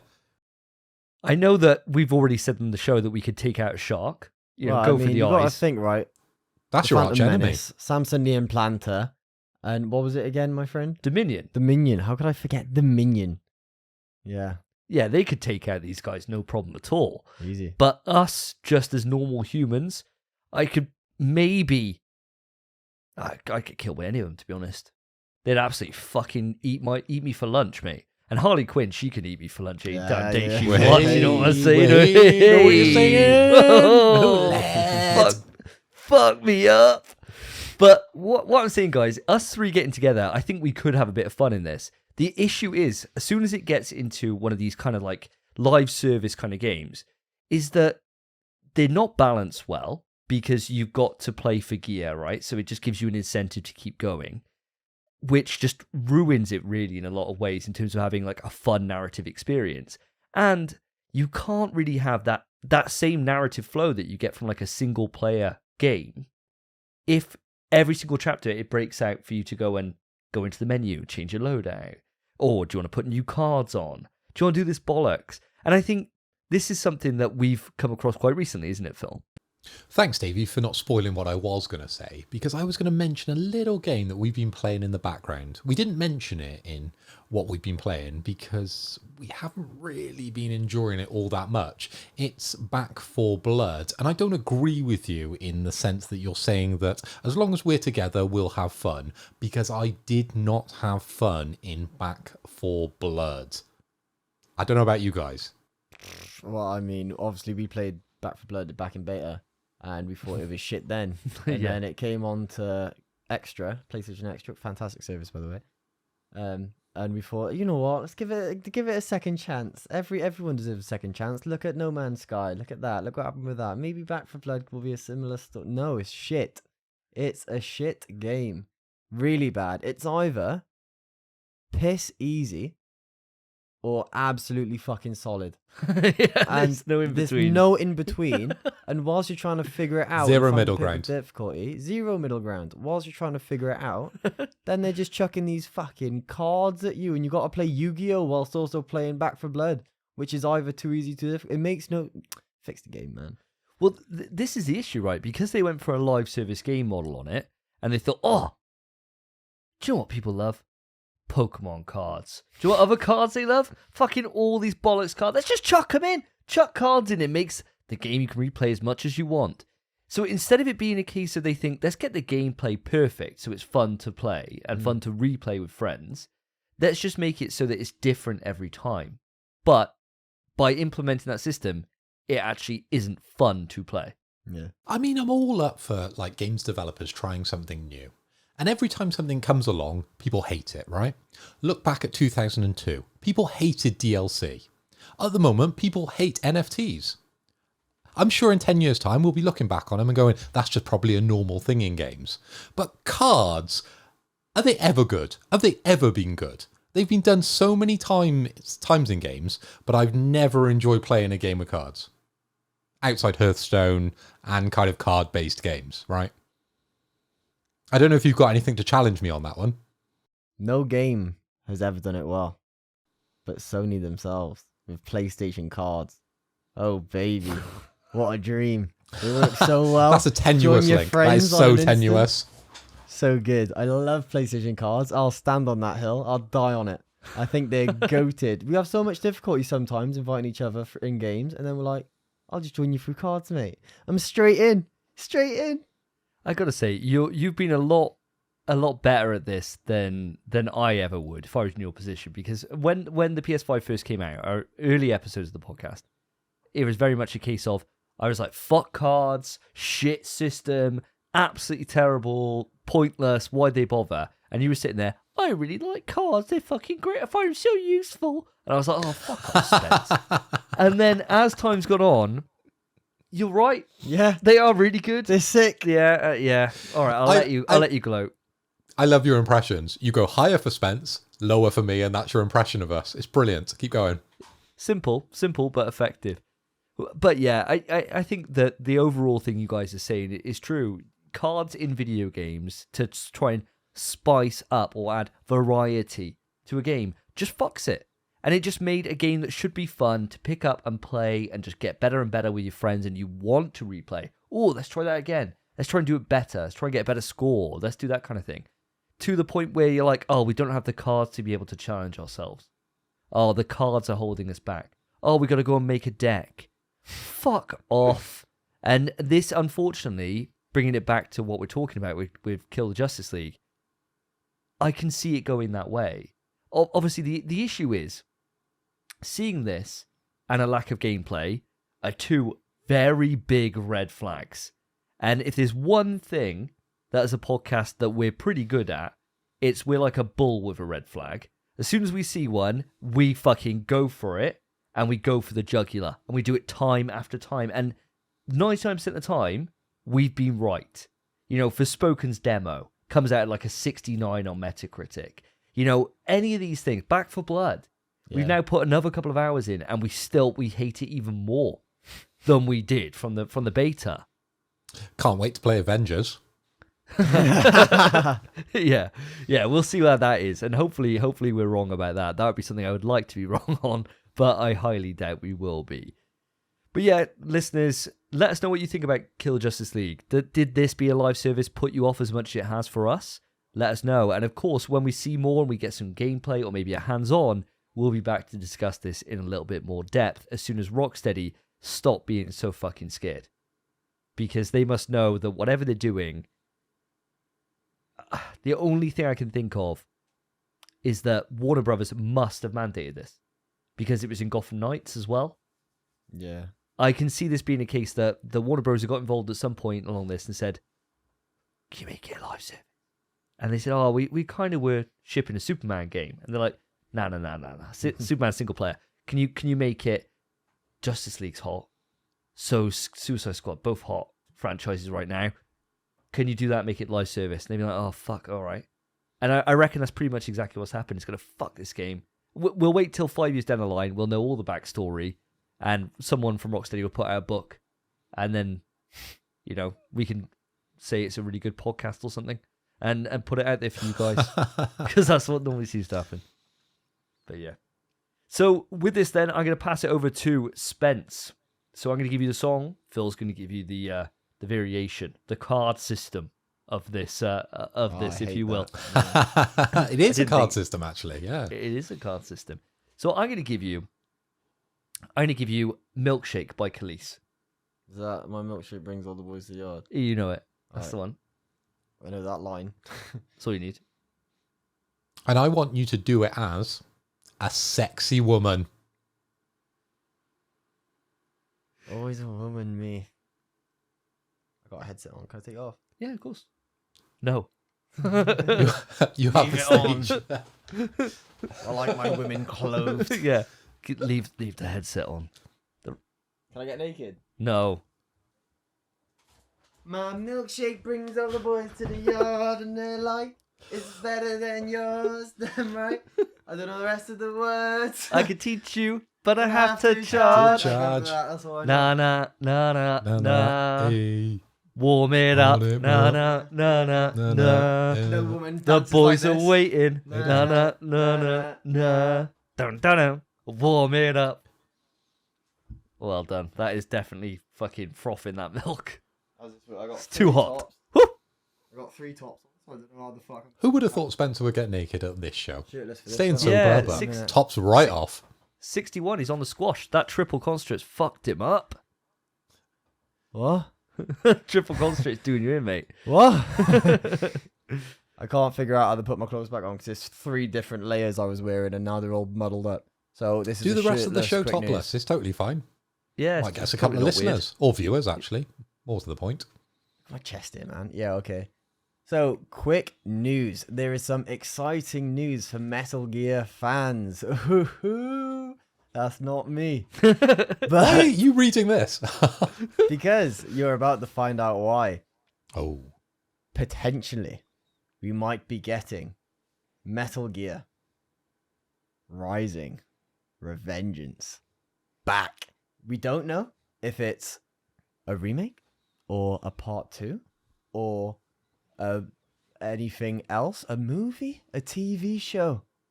Who knows? But we do know that there's a good chance it's going to happen because the voice actor for Raiden in the original game, Quinton Flynn, has tweeted out. He replied to someone's post asking about Metal Gear Rising information And he said, stay tuned for things to be announced in the coming weeks. Now, if that's not as concrete as it gets, it's not. But the chances are good. Chances are good. And if you combine that with the thing that's happening at the moment, where every single episode we seem to be talking about Metal Gear Solid remake being announced, being confirmed, there's quite a high chance that maybe Konami, in the same way they're doing a big Silent Hill project, and there's like 5 different Silent Hill things, maybe it's time for the Metal Gear push. And if we get, say, Metal Gear 1 remake, Rising come back as a remake, fuck, just do it all. Remake it all, baby. I'd be so happy with that. Guys, has anyone got a cooler name than Quentin Flynn?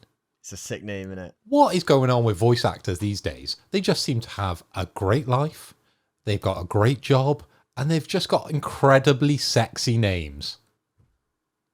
Quentin Flynn. It's got to be a stage name, right? Surely. It's good, though, isn't it? It is good. It's good. It's strong. It is strong. It's strong. Mike, what would be your stage name, Phil? What would you go for? Just Do you off not the have top of one? my head. You don't have one off the top of your head? I'd go for Gillette, mate. The best a Gillette. man can get. Gillette. Gillette. What? Your last name is best a man Gillette can get? Jones. Gillette Jones. I'd go Gillette Jones. And then I'd be like smooth like a razor. Because I'll take you home and I'll cut you. I'll cut you up. I'll cut I'll you. fucking cut you up with a rusty blade. Gillette Jones. Gillette Jones, he's coming for you. That's fucking insane. March 2023, starring Gillette Jones. How many alter egos have you got? Gillette Jones, the He Dominion, just hates his own life, mate. He Vic hates his own life. He tries Vinegar. to escape Like, it. my God, how many alter egos have you got? Are you running Facebook profiles for all these alter egos? It must take you so long. Back in the day, mate. Back in the day when I was in my prime, before I was tied down with the old ball and chain. You've got to think about these ways to get out of giving your socials. So it turns out Gillette Jones, you won't find that on Facebook. But these days I'd have to create a backstory, maybe a website, maybe how I've won Euro Millions or something. You know, you could put these deep fakes in there now, can't you? Wikipedia entry. Yeah, Wikipedia entry. You know, he gives really giving guy. Gives charity all the time, that Gillette Jones. Best head. I can't anyone has believe ever he received. won the Euro Millions and the Omaze house. What a lucky bastard. And Britain's Got Talent. And he runs Gillette. He's runs Mr. Gillette, yeah. Mr. Gillette Jones. They named him the company after his first name. Not even his last name. His first name they named after. That's how important That's it is. brave. That is Brilliant. so brave. Well, there you go. There you go. Yeah, any thoughts on Metal Gear Rising, boys? Any at all? Have either of you played the game? Do you know, I had it free on PS Plus back on PS3 and just never played it. And this is crazy, right? Because I love Raiden. I love Raiden as a character. I played Metal Gear Solid 2. He's in Metal Gear Solid 4 as well, where he is his cyborg form like he's in Rising, Revengeance. And also, I won a competition on Facebook. And so I've got, that I wear now as pajamas, it's that old, I got a Rising Revengeance t-shirt. I got a USB, which is the katana. And I got a soundtrack as well, somewhere knocking about, that I won. And I still didn't buy it for whatever reason. Don't know why. Davey, I'm going to one-up you here because I know how we like lenticular items on this show, don't we? We're all big fans of lenticular stuff. I've got a Metal Gear Solid Rising lenticular poster. Damn. Ooh. Incredible, right? I'll dig it out. I'm going to post it to Twitter at some point in the future. Keep an eye out for that. I'll do both frames so you can flip between the two and you can try and get the whole lenticular aspect of it. But in person, beautiful. So we got all the merch, but only you've played it, Spence. And I take it I've you've played got it as no well. merch. Oh, you have Oh, played you it, have. have you, I've played Phil? it. Yeah, I played it and completed it. PS3. Oh, nice. Yeah, legend. Well, Great game. Yeah. I quite enjoyed the break from normal Metal Gear Solid. I quite like when they went off and did weird things, apart from that game we can't mention that may have came out. Survive. Yeah, last. Yeah. Yeah, We won't terrible. mention that one. Yeah, But don't everything go else there, has been fun. Oh, there you go. Well, it looks like maybe I'll have to pop my my virginity on that one then. I'll have to make sure that breaks my hymen right in. And we'll go for that. That's a nice image, isn't it? Especially you top off. You're already halfway there to breaking it. Moving on. Yeah. All right, so I'm passing it to you, Phil, aren't I? So I have to give you the song, and Davey, you are going to give him his card.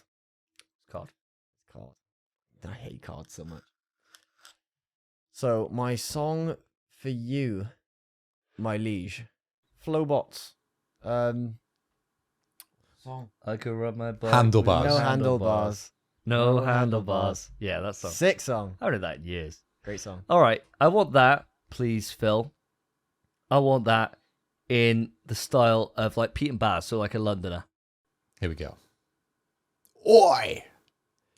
I can ride my bike with no handlebars. No handlebars. No handlebars. Quick news. Told you it wasn't great.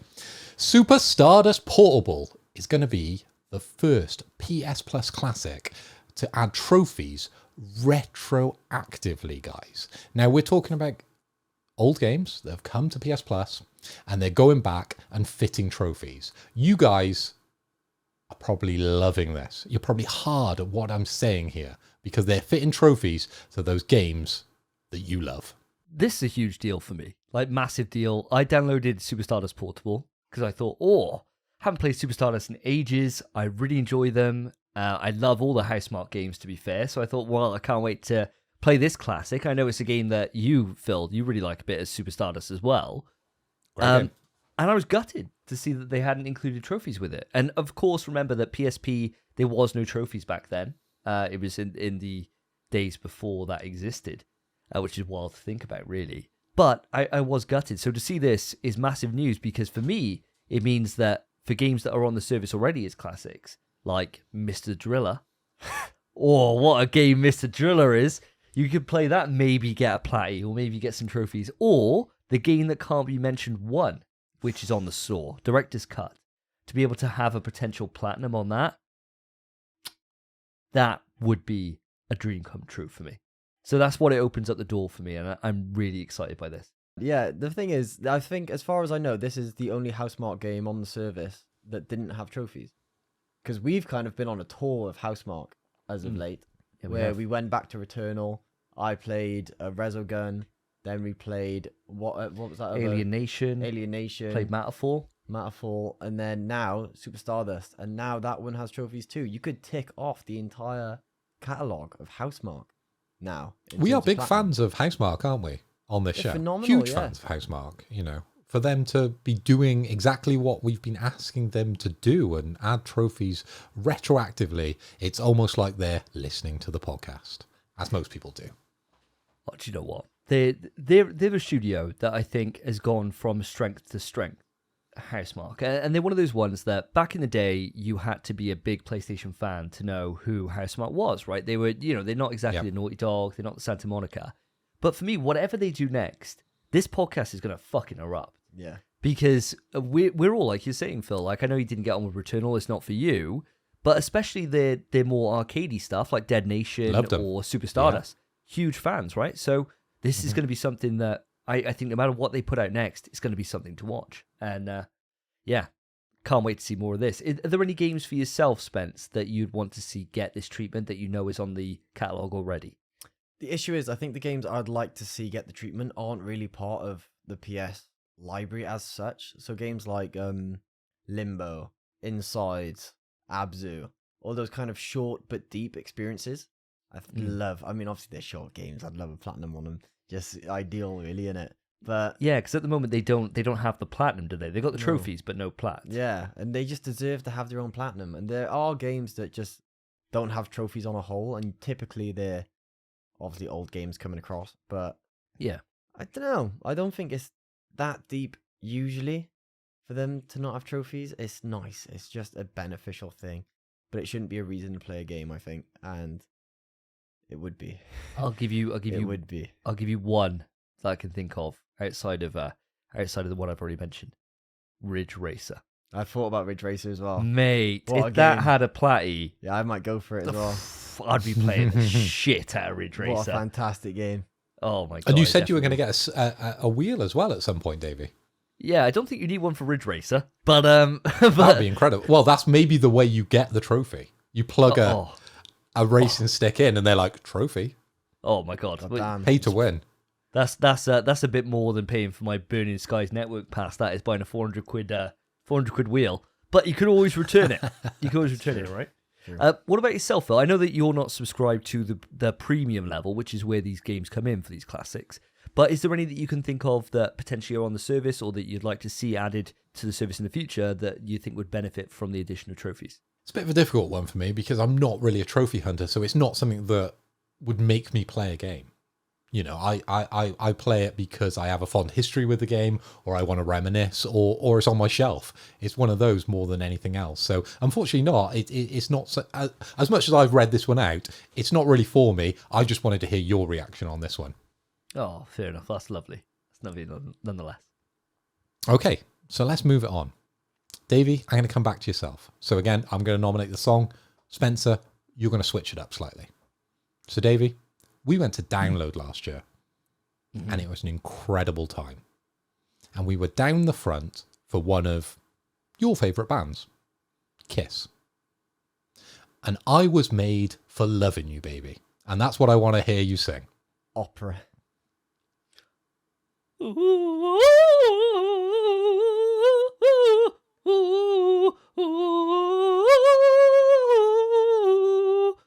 Tonight, I wanna make your dreams come true. Away with me, away with you. I was made for loving you, baby. You were made for loving me, and I can't get enough of you, baby. Can you get enough of me? I sound like the Banshees on CD Adventure, mate. But there you go. That's all we're getting. Quick news. Oh, Sorry. that was cool. Sorry for your headphones, listeners, and your car journeys. If you swerved into oncoming traffic to end your life, then my condolences to your family. Quick news. Black Myth Wukong officially releases summer of 2024. Now, only PC was confirmed. Other platforms are unknown at this time. Now, this is a game that is basically you're playing as a monkey man, and it's a Dark Souls-esque experience. It's actually had so much hype about it since it was shown. Chinese developed game. Looks super, super hype. Like really, really great graphics.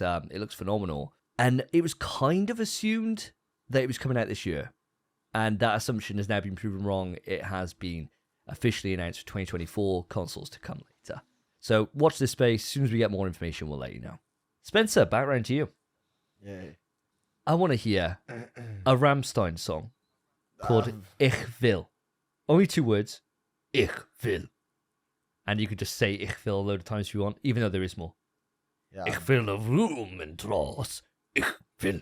But you could just do Ich Will. That's fine by me. Over to you, Phil, for your card. And I want you to sing it as if you are gagged.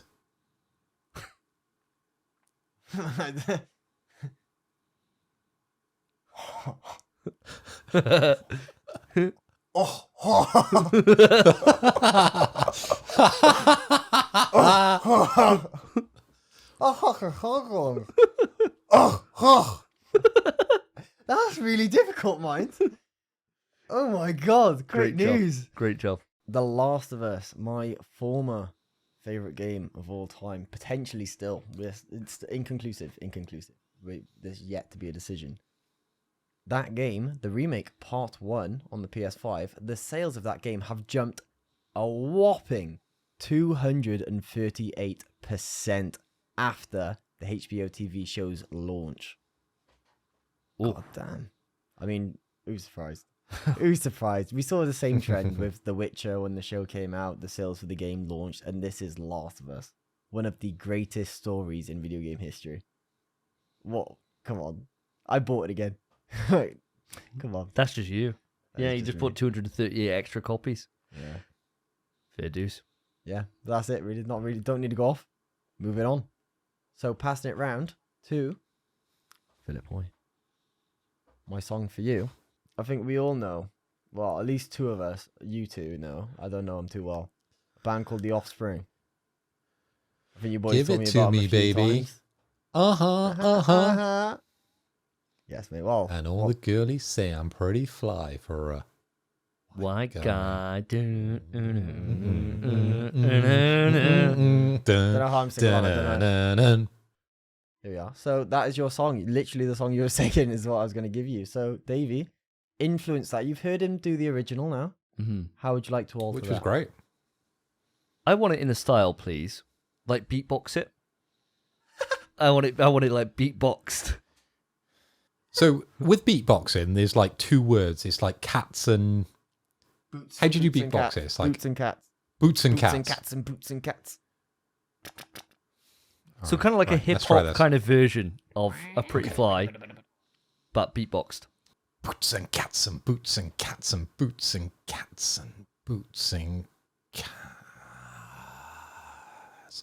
Down, down, down, down, down, down, down, down. Boots and cats and boots and cats and boots and cats. I'm pretty fly for a white guy. Boots and cats and boots and cats and boots and cats and boots and cats. Quick news, guys. Again for you guys, Blue Point Games is hard at work on their next project. Reveal coming when the time is right. Now, guys, we talk a lot about video games developers coming out too early, blowing their load too fast. They're like 3 pumps. Blue Point, they're keeping it on the DL. What do you feel about this? Personally, I'd like them to slow jerk it. I want them to slow jerk it and not give us that information until it's not too far along. There's nothing worse than knowing that something's like 4 years away. Yeah.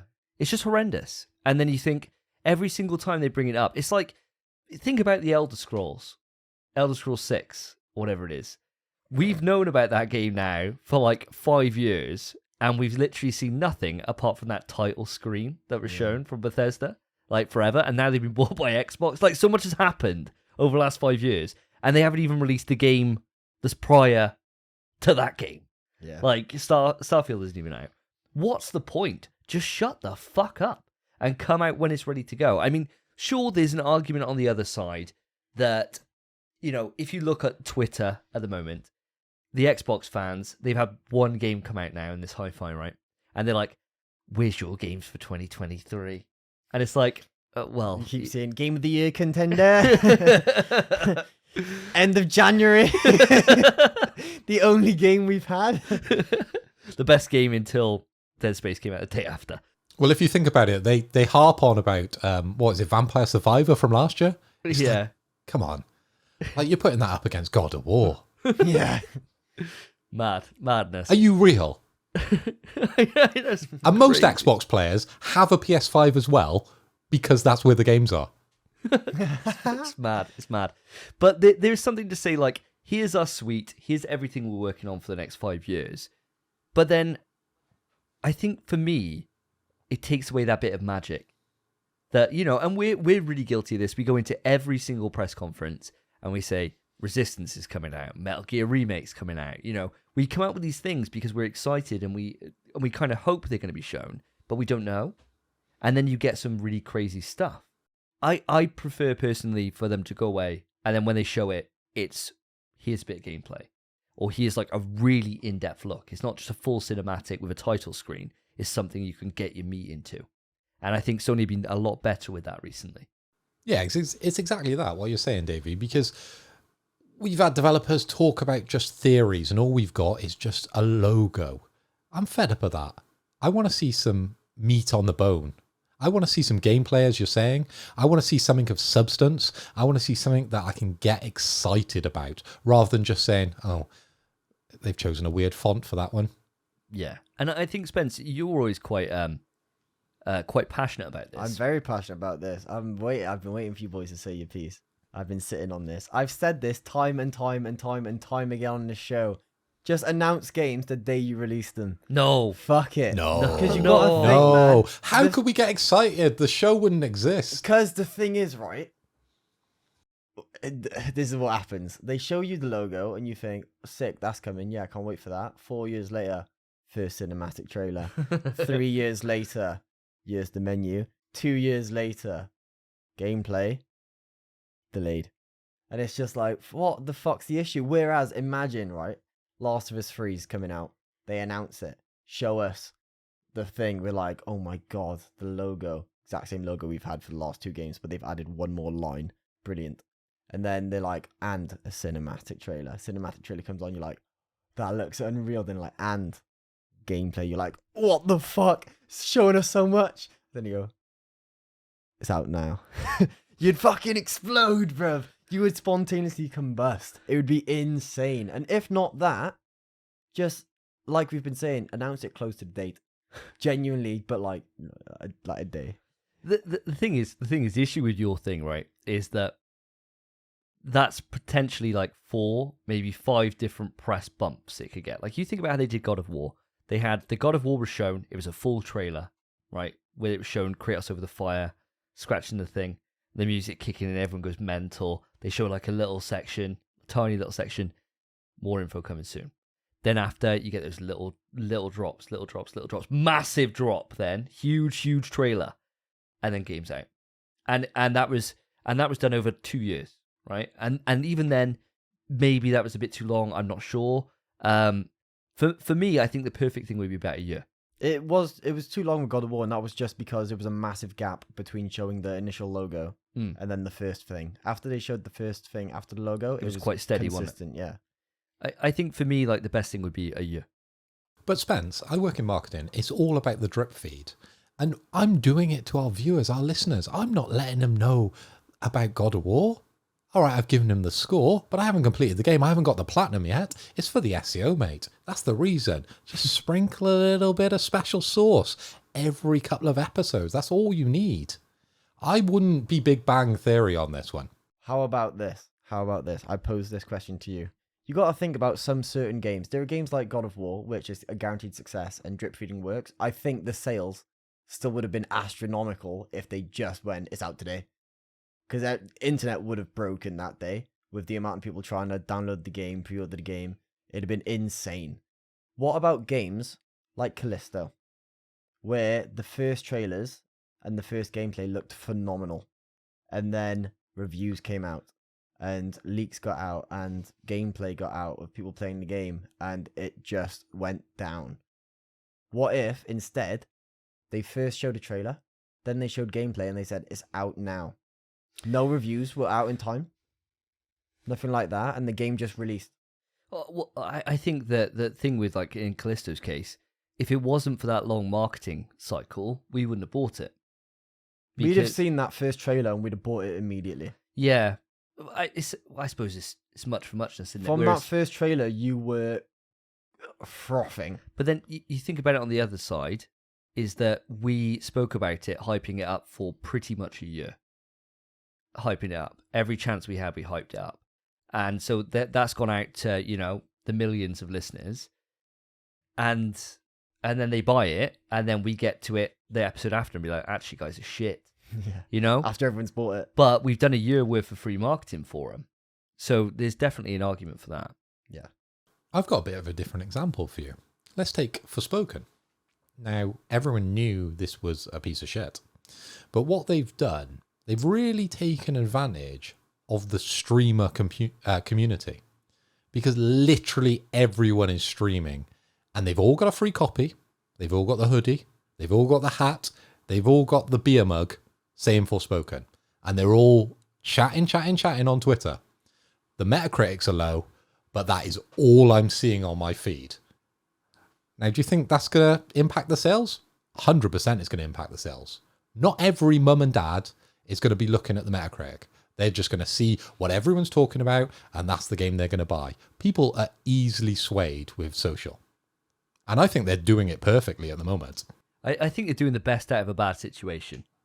Because you'd want it to be a case that it does that naturally for you, that the game, people want to play it, that it's on stream, right? That, people want it becomes most on Twitch or whatever because it's fucking great. And so people want to show it off and they want to share their experience with their audience. Whereas they've bought that. And I think anyone who's like kind of in the gaming kind of scene or has any game sense, they see through it straight away. It's clear as day what it is. And, you know, you can polish a turd as much as you want. It's still a turd.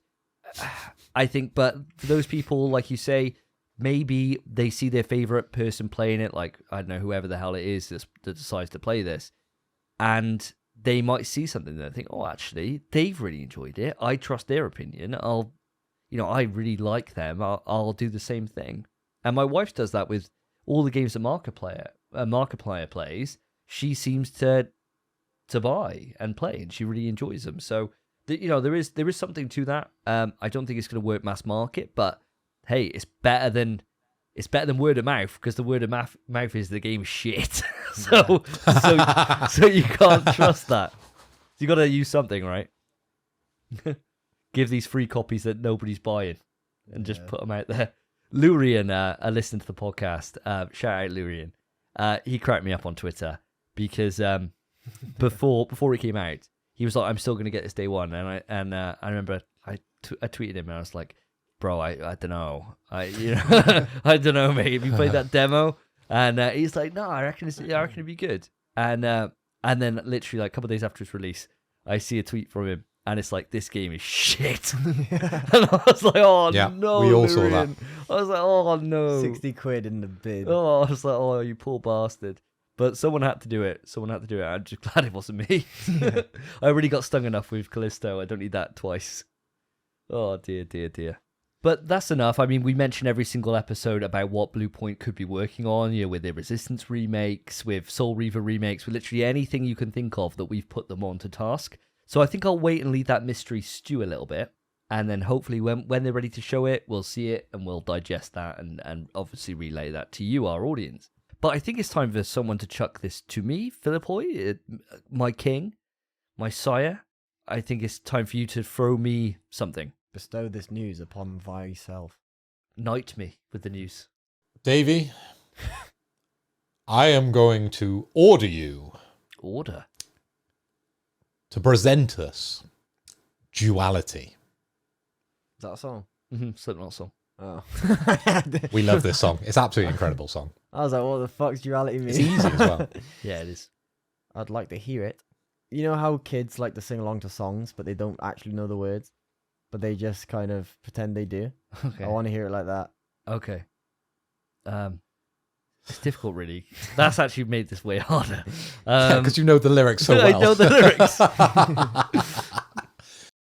I push my thumb to my eyes, the only place I'm gonna I shopping or take it. Quick news. Guys, you know we're excited about PSVR 2. You and me, Spence, we've already pre-ordered it. It's hopefully going to be on the way to us in the next month, which I don't know how the hell we'll have the time to play the games, but regardless, there's a new game that I want to buy. There's all new games that are coming to the service all the time that we're hearing about, and this one has really grabbed me, and I don't understand why, so I want to voice it with you guys. It's called Kayak VR, right? And all it is, you're kayaking along rivers, seas, seeing wildlife. You see like whales jump out from the water, see dolphins come past, as you're just on a kayaking adventure. I don't know what it is. I am smitten by this. It is a day one. I cannot fucking wait to kayak and just look at animals. I'm really excited by it. I don't know why. Has anybody else seen this game, and does anyone share the same feelings as me with this one? I've seen this game because we were playing games, and I was like, they posted a PSVR 2 library thing, a catalogue on the store. And you were like, oh, really? No way. And you went on there, and you were like, have you seen Kayak VR? I was like, yeah. You're like, it looks good, mate. I was like, what the fuck do you mean? There's like the game that can't be mentioned, Village. There's Horizon Call of the Mountain. There's Walking Dead Saints and Sinners. And the game you pull out is Kayak VR Mirage. And you're like, doesn't it just look quite tranquil and beautiful? And I was like, I suppose. You're like, is it 2-player? I'm like, no. No. And if it was, how much is the game? Probably like I don't 20 know. quid. Oh, I don't know, maybe To 60. go 60. I don't Would know. you pay 60? Yeah. Yeah. I can't wait, mate. I can't wait to just kayak down and just see a killer whale. Do this. Do this, mate. Well, if you're doing that with a kayak, you're going wrong for a Oh start. yeah, I'm on a rowboat kind of thing. It's all Yeah. this, mate. It's all this movement. And then there'd be just whales coming up. Ooh, and then, oh, and then maybe a dolphin. Maybe I could pat him on the head. But if a whale comes up and splash, you're fucked. So yeah, well, it depends how good your kayak skills are. That's when you start really going for the on the one side, isn't it? You know, that's when it goes hard mode.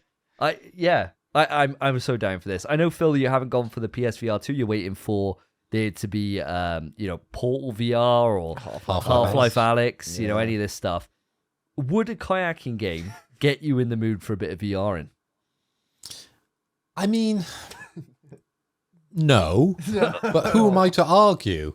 My favourite game is a walking simulator, and there's dolphins, there's whales in that game, there's crabs in that game. So there's lots of wildlife in the sense. So it's got a couple of similarities. And to be honest, I quite like kayaking, so I'd probably give it a go if you buy it, especially if it's 60 quid. Jesus Christ. I'm definitely buying it. It's a day one for me, 100%. So I'll be able to tell you all about it when it comes out. I can't fucking wait. It'll be the first game I play. I'll tell you what, for you, I could see it being lovely, tranquil, beautiful, serene. For me, that is stressful as shit. Because how beautiful this game looks in this surround your head VR 4K ray tracing 120 hertz experience. I'm going to be like, if I fall, I die. I can't swim. Oh yeah, he can't swim. I was just kayaking going to so jump in with that. safely. I'm shitting myself, mate. And optimally, the best thing you could do, if you really want to take this the full 9, buy a kayak and just sit in it whilst you play. Because you could. That would add to the experience, wouldn't it? It would. It would. I don't know if I could fit a kayak in my bedroom. And to be honest, You could cut it, so you just have the seat. what the fuck would I do with a kayak? Like, Play Kayak VR Mirage. What do you mean? Also, you could get Spencer just to like squirt some water on you, and I'll be by the side fanning you. It'd be a completely immersive experience. It'd be incredible. that You just cut the kayak in half. You're never going to actually kayak. You're just using it for the immersion. Yeah, maybe like when people get those racing rigs built, or when you get one of those beds that's like a racing car. Oh, I love those. Yeah, so maybe it's that kind of thing. Maybe I could turn it into a bed as well, and I could just sit there and kayak. Wake up and I'm in the kayak again. Kayak How bed. crazy is that? I go to sleep when I'm in the Antarctic, and I wake up and I'm in tropical world. And I'm like, oh, I kayaked here in my dreams, and then decide to get back on the kayaking. I'll be built like fuck then. If I was kayaking all day. Audience, I will let you know how this is. This is day one for me. I've pre-ordered my PSVR 2 with Call of the Mountain. First game I play is Kayak VR. I'm telling you now, it is. It is. I can't wait. I'm so excited about it. I really am. I don't know why. Hopefully I'm not alone. Let me know, audience. So, Spence, we're back to you for your last piece of news. Let's go for I'm Blue, Abadi Abadai. Okay. I would like you to do that. Sat upside down. I could try. I could certainly try. Hang on. Go for it. Sat upside down. How How does that work? I don't know. I don't know. Sit How on do your you- shoulders. I don't know. I'll figure it out. Sit on his shoulders. Yeah. Watch No. what Spence is going to do now. He's going to break your chair. Yeah, he's going to break my dining chair. Just almost roly-poly onto the chair. It's not how I would have done it. This is how the only thing that comes into my head when I think about sitting upside down. Is Yes, yeah, pretty much that. Yeah, I'm terrified.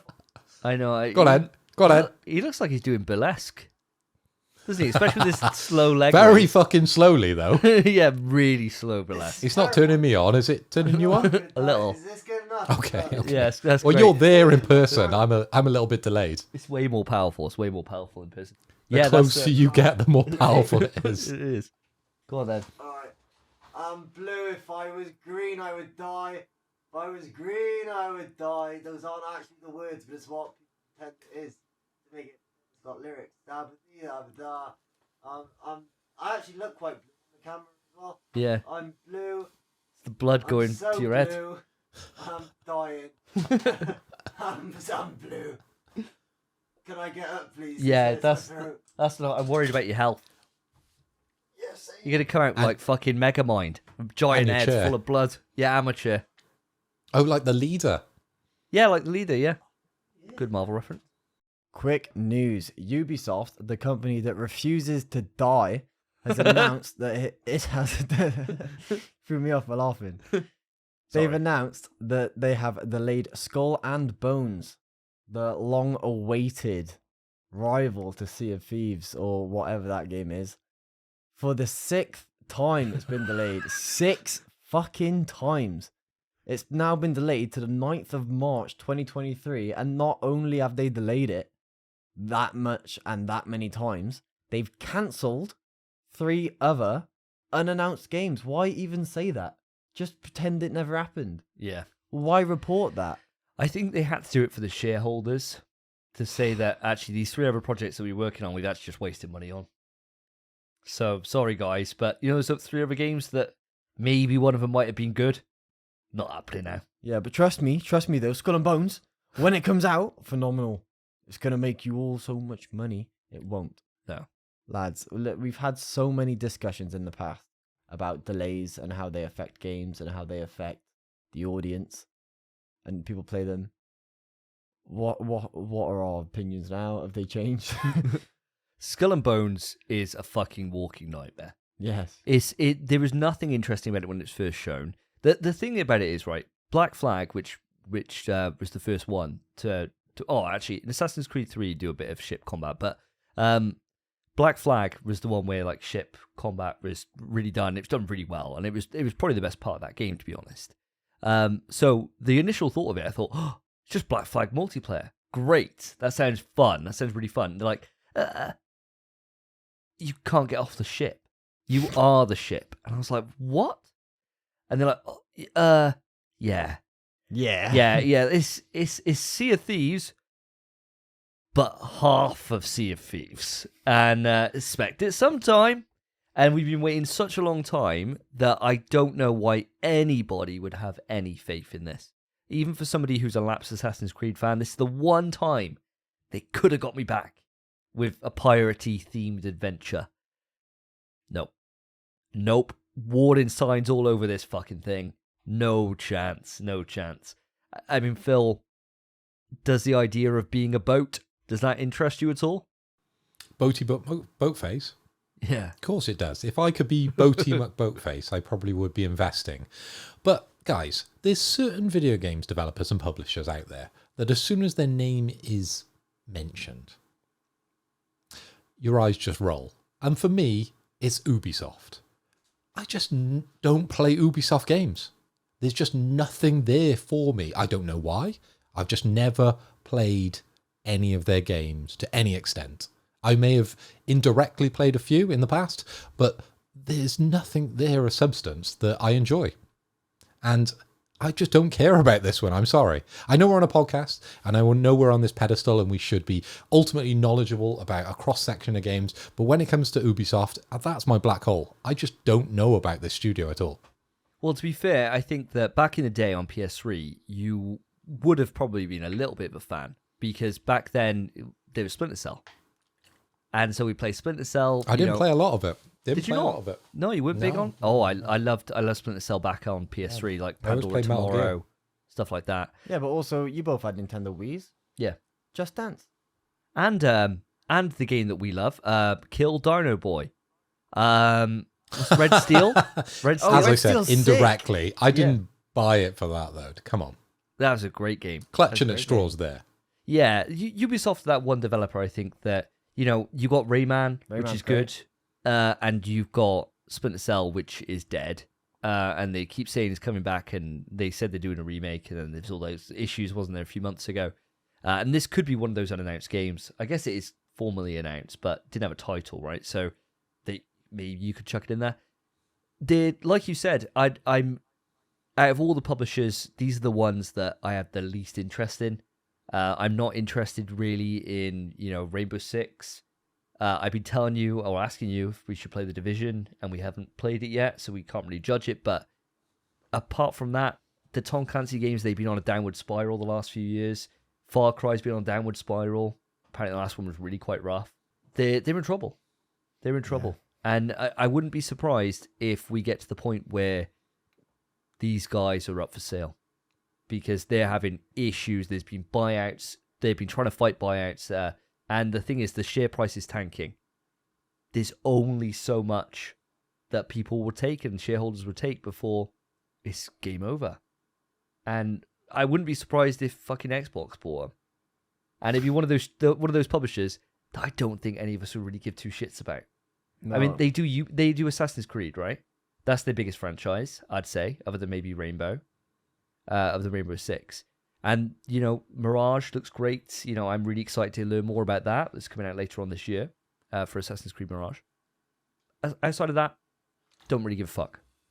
I think the people that would buy them is probably Nintendo. I think because they do the Mario X Rabbids,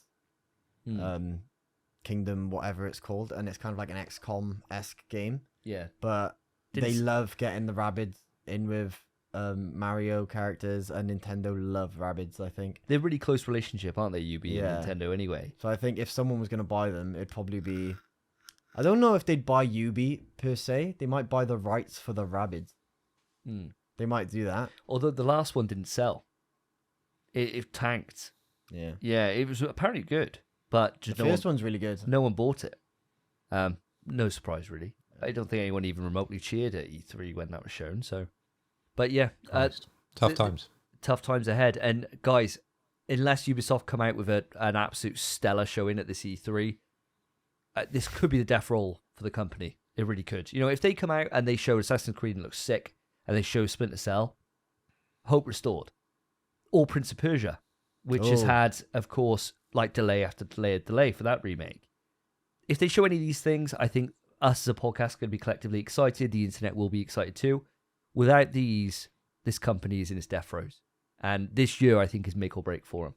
So we'll have to watch this space, because I wouldn't be surprised if we get to 2024 and they're out of the equation. And their IPs either being sold off or they've been bought out by someone.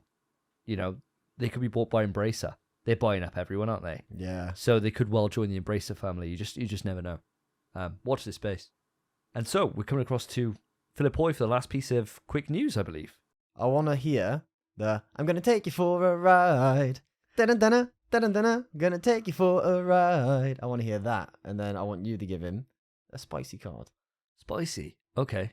I want to hear that with like Norwegian death metal.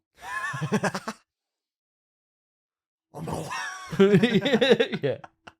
Norwegian. Out of all the Scandi countries, you've picked Norwegian. That's like that's the dark shit. That's like the shit that summons the dead.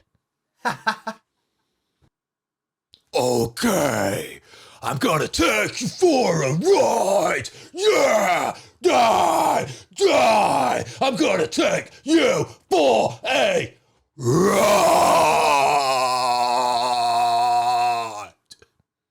Quick news. You might need to turn that one down slightly. So my quick news is actually connected to my previous quick news when we're talking about games being released too early or talked about too early. And this relates to Naughty Dog. So the co-president, Neil Druckmann, he's come out and announced that previous games announced too early has actually hurt the studio. Its next game looks to be set closer to the release to help the combat of work-life issues, guys. So they're trying to bring it closer and make working for the studio a little nicer. How do you feel about that? I think that's great news. This was something that they got a lot of flack at the time when Last of Us 2 was coming out, in terms of people complaining about their work-life balance, in terms of the crunch that they were put under. And we've said this before on the podcast. We don't care about crunch. I know, you know, we very much took the case of you put the hours in and you get the best kind of product out, right? Like, you think about two games that have had enormously bad crunch over the last few years, in, say, Rockstar with Red Dead Redemption 2 and with Last of Us 2, both 10 out of 10 masterpieces, some of the best games of all time, apparently. I haven't played Red Dead. And they were crunched to shit. Now, could they be managed better? Yes, 100%. And I think with this and not announcing anything, it gives you leeway.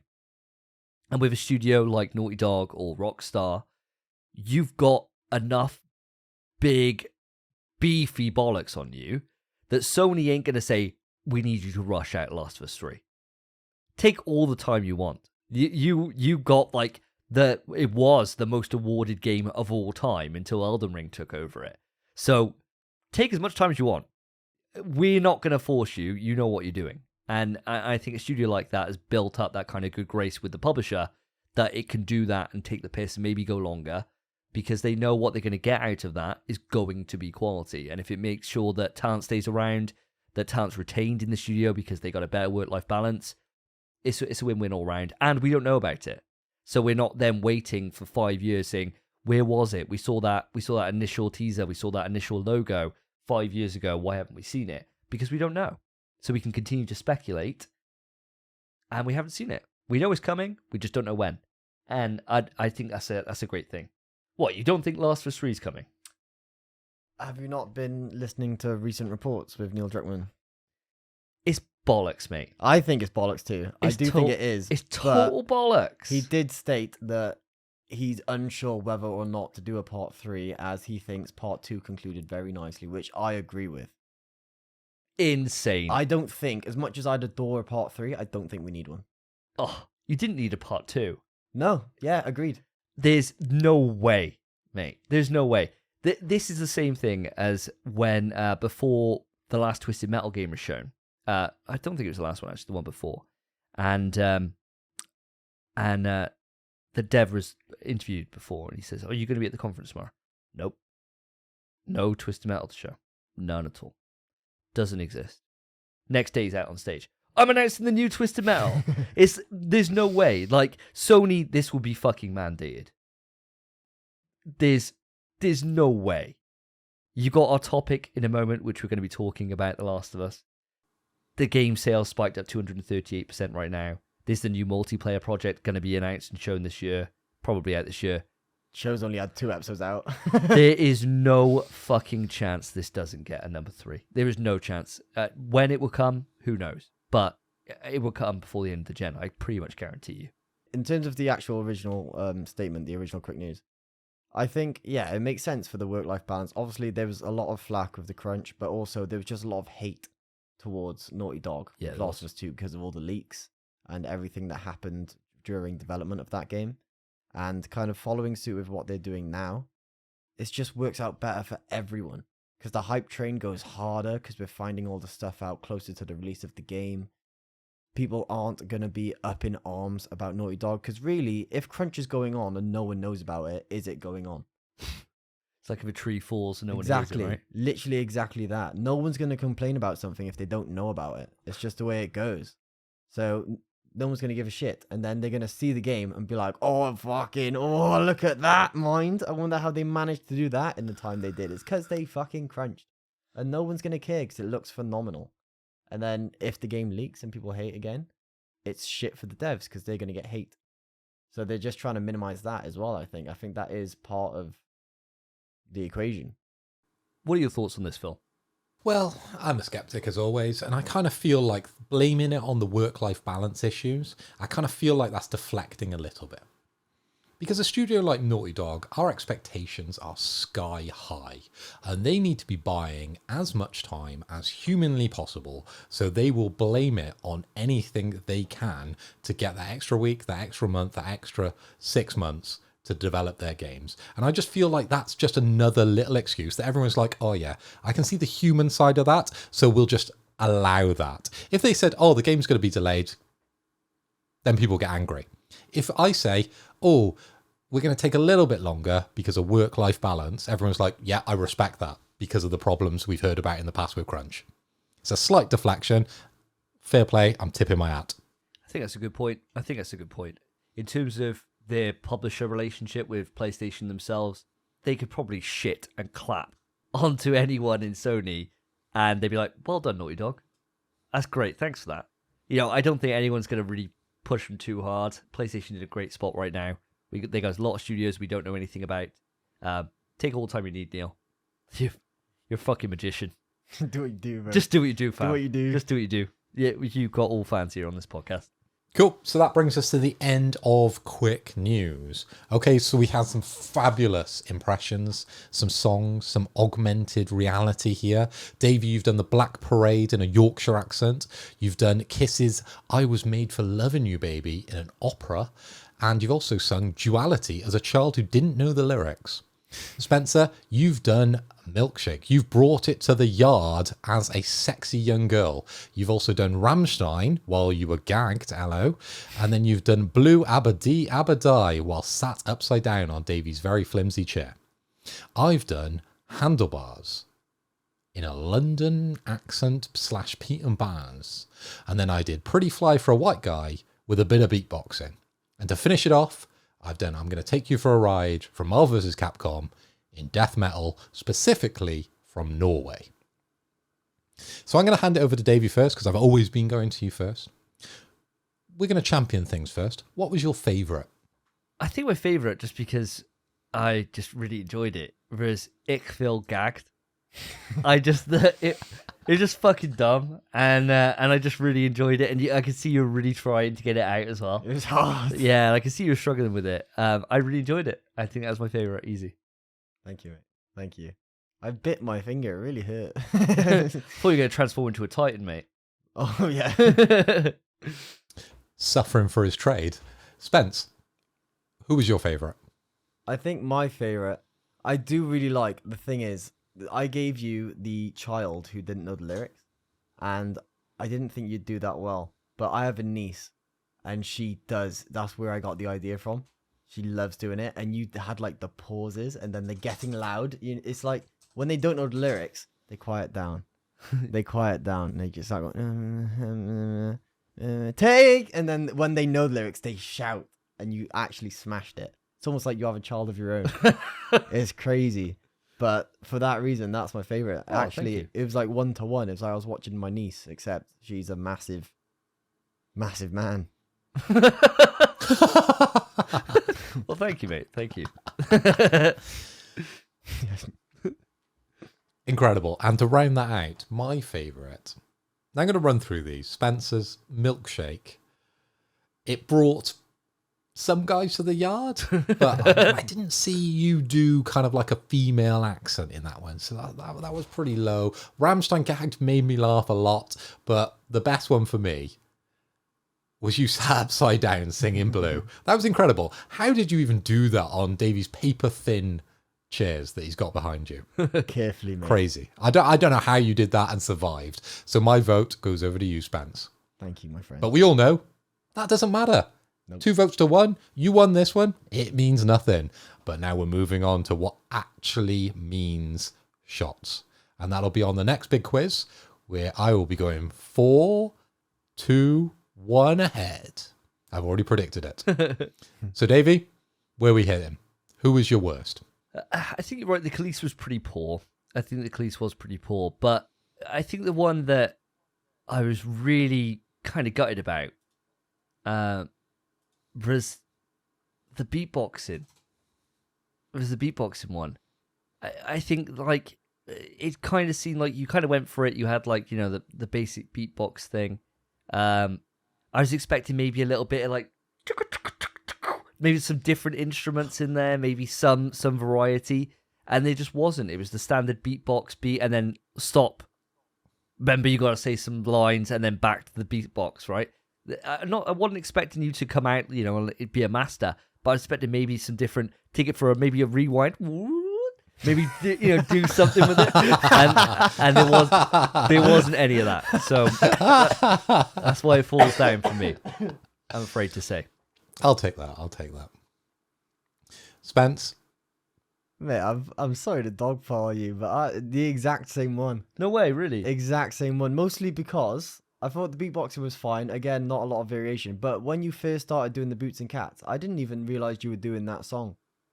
It just sounded like you're just going Boots and You Cats. don't know Offspring, though, Spence. I do know Offspring. He doesn't it's know. not And a I think that's the genuine biggest thing. problem here, is that you actually don't know any It's Offspring not songs. a genuine thing. Oh, no. So he doesn't how know. could you go, oh yeah, that sounds like Offspring, because I know Offspring. You don't know Offspring. I suggested him. You think it's Rise Against. He does. That's what you thought I was Don't doing. sound the same. Yeah.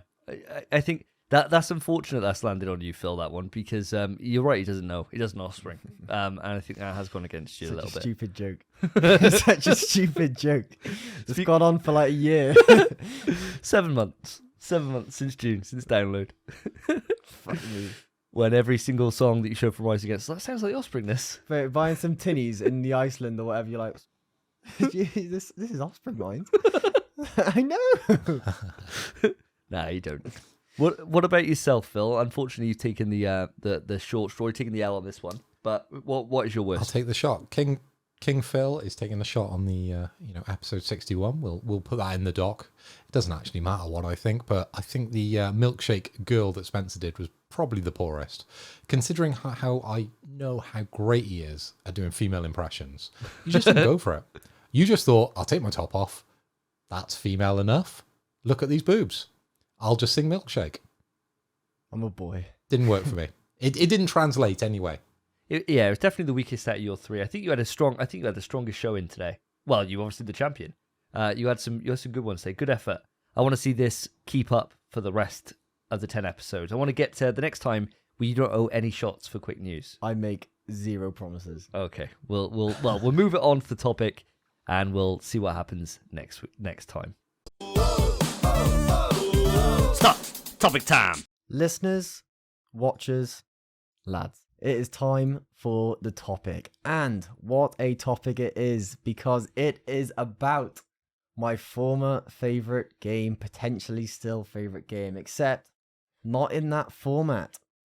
It's about the show, the new Last of Us HBO show. Now, currently, there are 2 episodes that have aired. Another episode airing on Sunday night, but Monday for us, let's be real. Unless we're staying up till 2 a.m. God, no. Not on a Sunday. Not on a Sunday. But yeah, 2 episodes have aired, and I think it would be quite good for us to discuss how it's going. Really give a little review. Spoilers? I'm not sure about spoilers because it is a bit different. I'd say we can go full on this. You I reckon? think if you haven't seen the show, if you got any interest, potentially skip this. Yeah. Also, just stop watching us and go watch the show. Yeah. Honestly, it's phenomenal. Yeah. Review's done. That's it. It's phenomenal. I've been Phil. Yeah. It's sick. Literally, we'll spoil the shit out of it. Fuck it. This is so good. Yeah. All right, so what I want to ask you boys, firstly, have you both seen both of the episodes? I have indeed. Phil? Yeah, me and my missus, we've been catching it up on Sky. We've been recording it on Sky Atlantic and then usually watching it throughout the week. That's smart. Smarter than what we did. Yeah, we got, well, you got Now TV and I've piggybacked off your account. Yeah, I paid for the service. And I paid for the premium service as well, the extra $1 one. And Jeez. Cass has enjoyed SpongeBob on there. So it's a win. It's a win-win all round. It's a win-win. So, seeing as we've seen both episodes, firstly, top level, what are we thinking? Pretty good? Is it pretty good show? We go in ratings, like usual. Yeah. Solid 10 out of 10 for me. It's literally perfect. I think after I watched the first episode, I said I don't know how they could do this any differently than they've done it. And I know that I am not smart enough to be able to come up with anything that would improve it. And that's wild. Because that's most of what we talk about on the show is ways they could have improved things. And coming up with constructive criticism. I got none. It's, as far as I'm concerned, it's perfect. Damn. Glowing. Phil, mate, what's your top level rating? Well, for me, it's a 10 out of 10 as well. It's an absolutely incredible show. And I know we love to put kind of video adaptations down, be it movies, be it TV shows, and we like to rinse on them. We really do. We quite enjoy that. You know, we kind of think the video games maybe just should stay video games. But in this sense, mate, bring it on to a movie next. Because a TV show, it's been incredible. If they can put that level of time and attention towards a movie next, bring it on. I'll have Last of Us anything. Glowing again. Well, it's coming up to me. It's a fucking 10 out of 10. The amount of care, dedication, passion they've put into this show, and the intricacies, the way they've changed it ever so slightly. Like, we all saw that they were posting around, there was interviews, and they said spores are gone. And everyone was like, ooh, what? Spores are gone. How? What? There were so many important scenes in the game, like when Ellie's gas mask breaks, and spores, and they removed that and swapped it for tendrils. And now 2 episodes in, it's like, fuck, tendrils are sick. Why weren't these in the game? It's weird. The show is improving on the game. It's that good. Well, they're actually talking about including that in the game.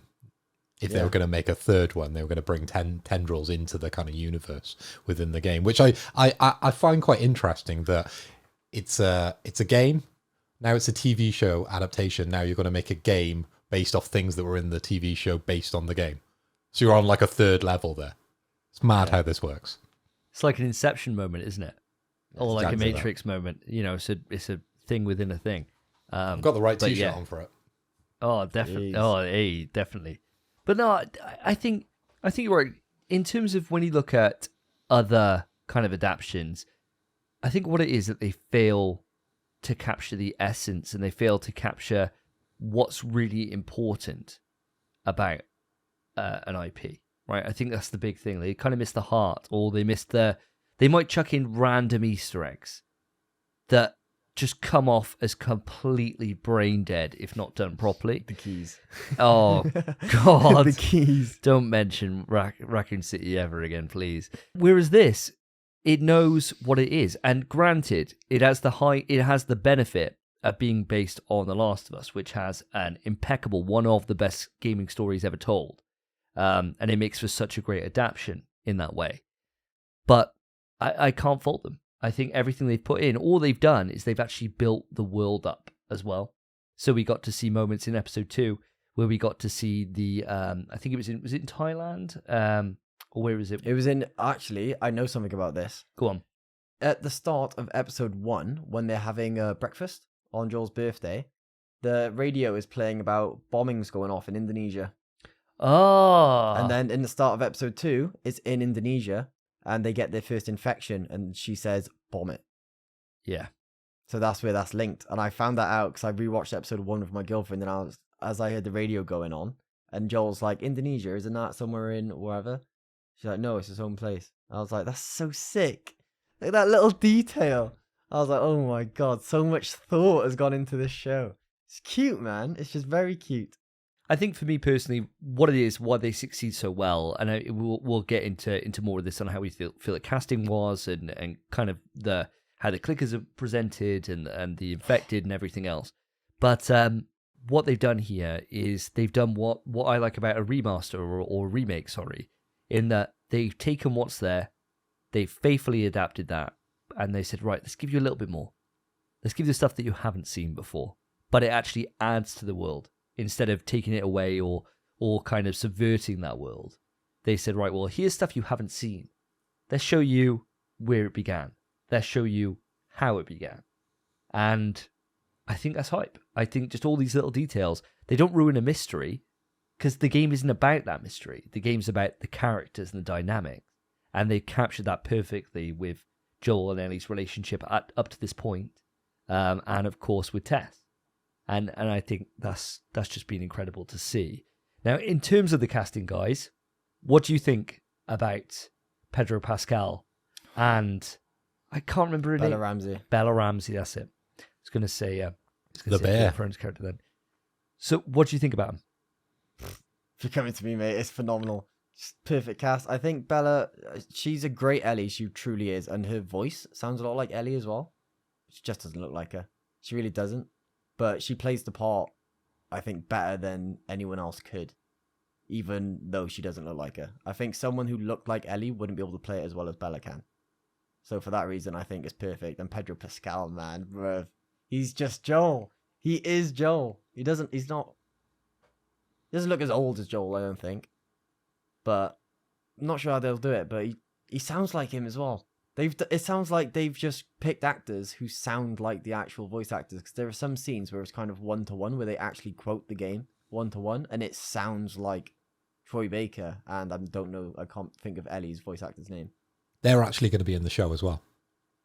Okay. So Troy Baker's going to show up later as one of the bad guys, and I think the actual voice actor of Ellie is in the show as well at some point. Oh, that's so sick. We just done a quick Google on it.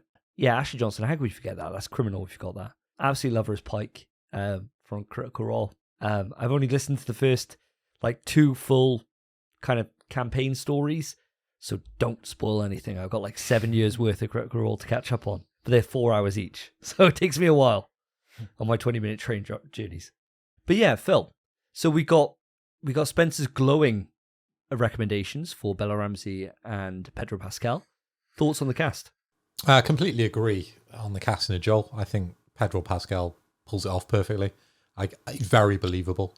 But I'm going to differ slightly when we're talking about the little bear from Game of Thrones. I just don't really buy her as Ellie. There just seems to be...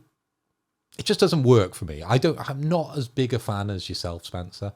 So probably I'm missing out some of the intricacy, some of the nuance, some of the in-depth kind of knowledge here about The Last of Us. But when I'm watching it, I'm just thinking this just feels slightly different. It's not a bad thing. I'm not blaming it. I'm not hating on it. I'm just saying for me, she isn't Ellie yet. And this might change further on down the road when we see a bit more of her. But the way she starts swearing, the way she handles herself, she's very aggressive in it. I'm just not buying it. And you're right, she doesn't look anything like her, does she? I think for me, I think the mannerisms are perfect. I think, honestly, the way she's swearing, throwing the finger up, she's just cheeky. She's really disrespectful. That's, as far as my memory serves, and I could be misremembering this, but I'm pretty sure she was, her and Joel had a bit of tension to start with, and then their relationship kind of blossomed from there. But I pretty much remember her, but she was mostly kind of under her breath muttering stuff. Whereas in this, she's very much more just throwing the bird up kind of to everyone. But I like it. I really like it. I think, oh yeah, do you know what? I like this girl.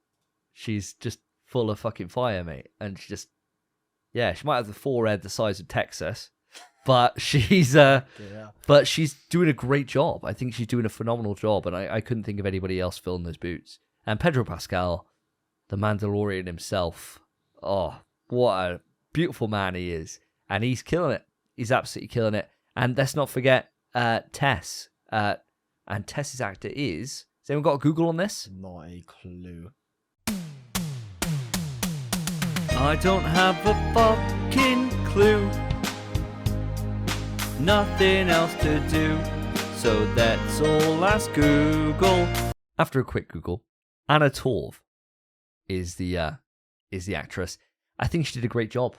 I think she did a really, really good job. And what I loved is the scene just before she died with Joel.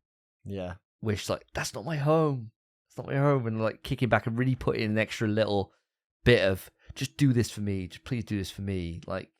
I think that scene was done a lot better than it's done in the game. I think it had a lot more kind of just weight behind it in terms of she's guilting him into doing it essentially, and kind of saying, this is my last request for you for the time that we spent together. And I thought, yes, this really works for me.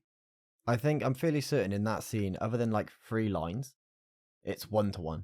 The camera angles and everything is exactly the same as the game. And in terms of Anna Torv as Tess, I think she did a phenomenal job, really played the role well. I think as well, she's another case similar to Bella Ramsey, where the mannerisms are perfect, the acting's perfect. She doesn't really look like Tess. And they had 2 faces to work with for Tess, because she has a whole new face in part 1. Same as Spider-Man did in the remake, weirdly enough. But yeah, Tess had a whole new face, and she didn't look like either of the faces. But still, I saw her, and I was like, that's Tess. That's definitely Tess. And then she's acting out, mannerisms. She's a bit of a smarky little bitch, but fucking does it. Rob it and fucking kill you. All that. I'd really like for you to hurt him. That's what she says to Joel. Fuck, sick. She smashes it. It's great. It's great. Honestly, the acting, all of the acting so far, I think has been perfect. So moving it away from the acting, obviously we've covered off how the plot itself is perfect. It's like a 1-to-1, one-to-one with additional stuff, right? Yeah. But enemies. We've spoken about the tendrils, and we're all in agreement on that. I think the tendrils is a great inclusion. It just adds a little bit more danger, especially when you're walking across an infected area. You got to watch your steps. And before, it was a case of watching the spores, and that was its own threat, especially where something was to grab your gas mask. or to smash your gas mask, fucking GG's. Game over at that point. You're pulling up the scoreboard and fucking clocking on out of there. In this now, you got to watch your steps, and that's a great little inclusion. But we got 2 different types of enemy we've seen so far up to this point. We got the clickers, and we got the bog standard infected in different stages of infection. Phil, can I come across to you first? What are your thoughts on the infected and the clickers? Mate, they're spot on, but it's an improvement. They're actually scarier in this. You've got me having discussions after this show about how we would handle this in real life. And it's got to be good for you then to be putting yourself in their position saying, this is how I would have handled it. What would happen if it happened to us? You know what I mean? You always have those like kind of like zombie chats. Oh, I'm going to escape here. I'm going to go to this place. That's why it's so realistic and so threatening and so scary that it's got me reacting emotionally to these creatures. How would you survive it? I need to know. How would you survive on The Last of Us? I mean, boy's got a shotgun license, so that's the first place I'm going. Normally, it would be to find weaponry, but I've preempted the zombie apocalypse and got myself a license. So, boys, come to me. I'll protect you. I'm not going to the middle of Bristol. The population centre is wild. I got much better chance running up to the hills here in Cambran. Yeah, but all those vegan zombies are going to be weak. Yeah, that's true. Yeah, Bristol, yeah, they will. All hippie zombies. Yeah, they'll have no muscle mass. They won't last for long, will they? Nah, fine. Wonder if they'd be averse to eating you. We'll have to explore that as the series goes on. Maybe they'll come across one with long green hair. And then they're like... Ugh. And a SpongeBob t-shirt and leggings and a fur coat. Yeah. Yeah, that's probably definitely what you'll see. You'll see that in Bristol. yeah, less said about that, the better. Well, all right, so you get your weapons, you get out of there and you survive to see another day, potentially. Hopefully. Not bad. Not Ditch a bad plan. everyone else, though. You're all cut. You can come and find me, but I'm gone. In the wild straight away. So, Spence, zombies-wise, creatures... Well, I shouldn't call them zombies. Creatures-wise, how are you finding them? Well, just in the infected are great. They're honestly sick the way they've done it. And the way they're all a hive mind. And they're all just kind of in sync with each other. And if one infected notices you, and they're connected to kind of the tendrils or whatever it is, the hive, all of them have noticed you. And that is horrifying. Horrifying. And then to take it a step further, we finally saw clickers. Oh, baby. Those clickers looked amazing. Absolutely unreal. And the fact that they could hear you breathe. And she literally just went, that was it. Click it in your face. And they did exactly what everyone did in that exact room in the game, which is attempt stealth, fail, and then miss every bullet. And that's exactly what happened in the show. And it was 1-to-1 to my experience. They smashed it. But I will say it is bullshit that the clickers noticed Ellie's breathing, but then didn't hear them crouching along. Because they were stepping hard on old creaky wood. And I was like, that is cap. Of the highest regard. You know what happens, mate. As soon as you press circle and you go into crouch mode, you are invisible to everyone. It's cap. It's the way it works in real life too. That's how I'd survive. I'd just start crouch walking everywhere. My calves would be fucking huge because I would be crouch walking everywhere I go. What if you get the game they kind of mentioned 2 trifecta kind of thing where there's normal infected and clickers? There's no crouching in that. Well, the game kind of mentioned 2. No, I'm not on about that. No, but there's no crouching because it'd be too broken.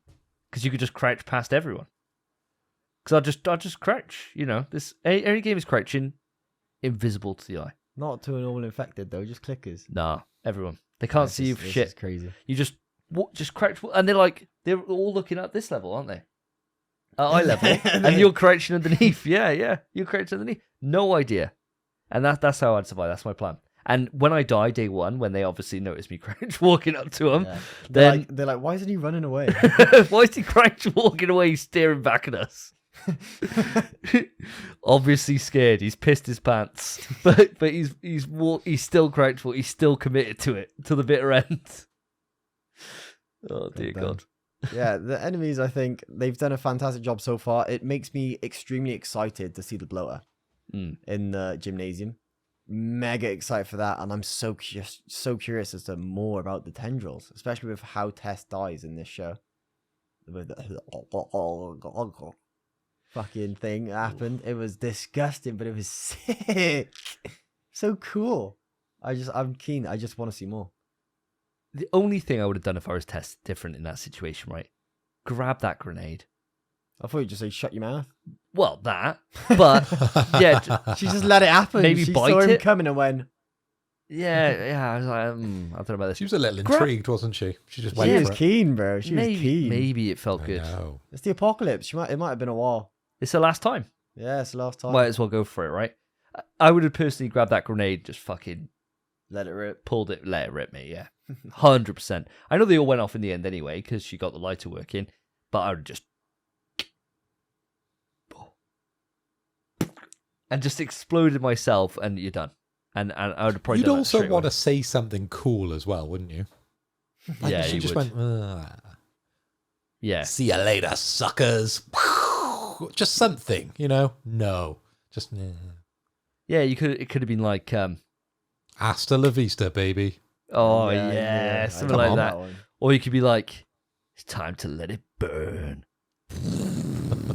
Or this is what I would do in that situation.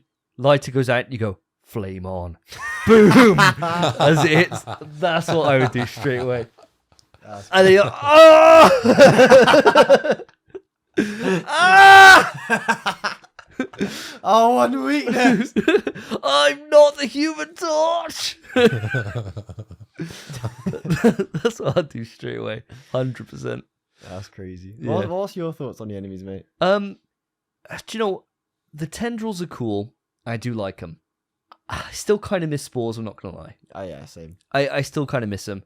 I think the only issue I have with tendrils is that it just opens up questions as to how anyone can move anywhere. You know, if the world's been infected, pretty much everyone's dead. Other than the places which have been bombed to shit and maybe that's cleared out that side of the infection, you're talking 25 years later or 20 years later, surely these things would grow like weeds, right? All I can say to probably counter-argue that is that obviously we saw that horde of infected all just led on the ground as a wave kind of moving in motion. If they're not moving anywhere, are the tendrils growing? I suppose that's the big question, right? Like, is it them, they need to be lying within the tendrils to be able to feel that and to be able to connect to it? If they're just walking around, stumbling about, doing whatever, are they connected?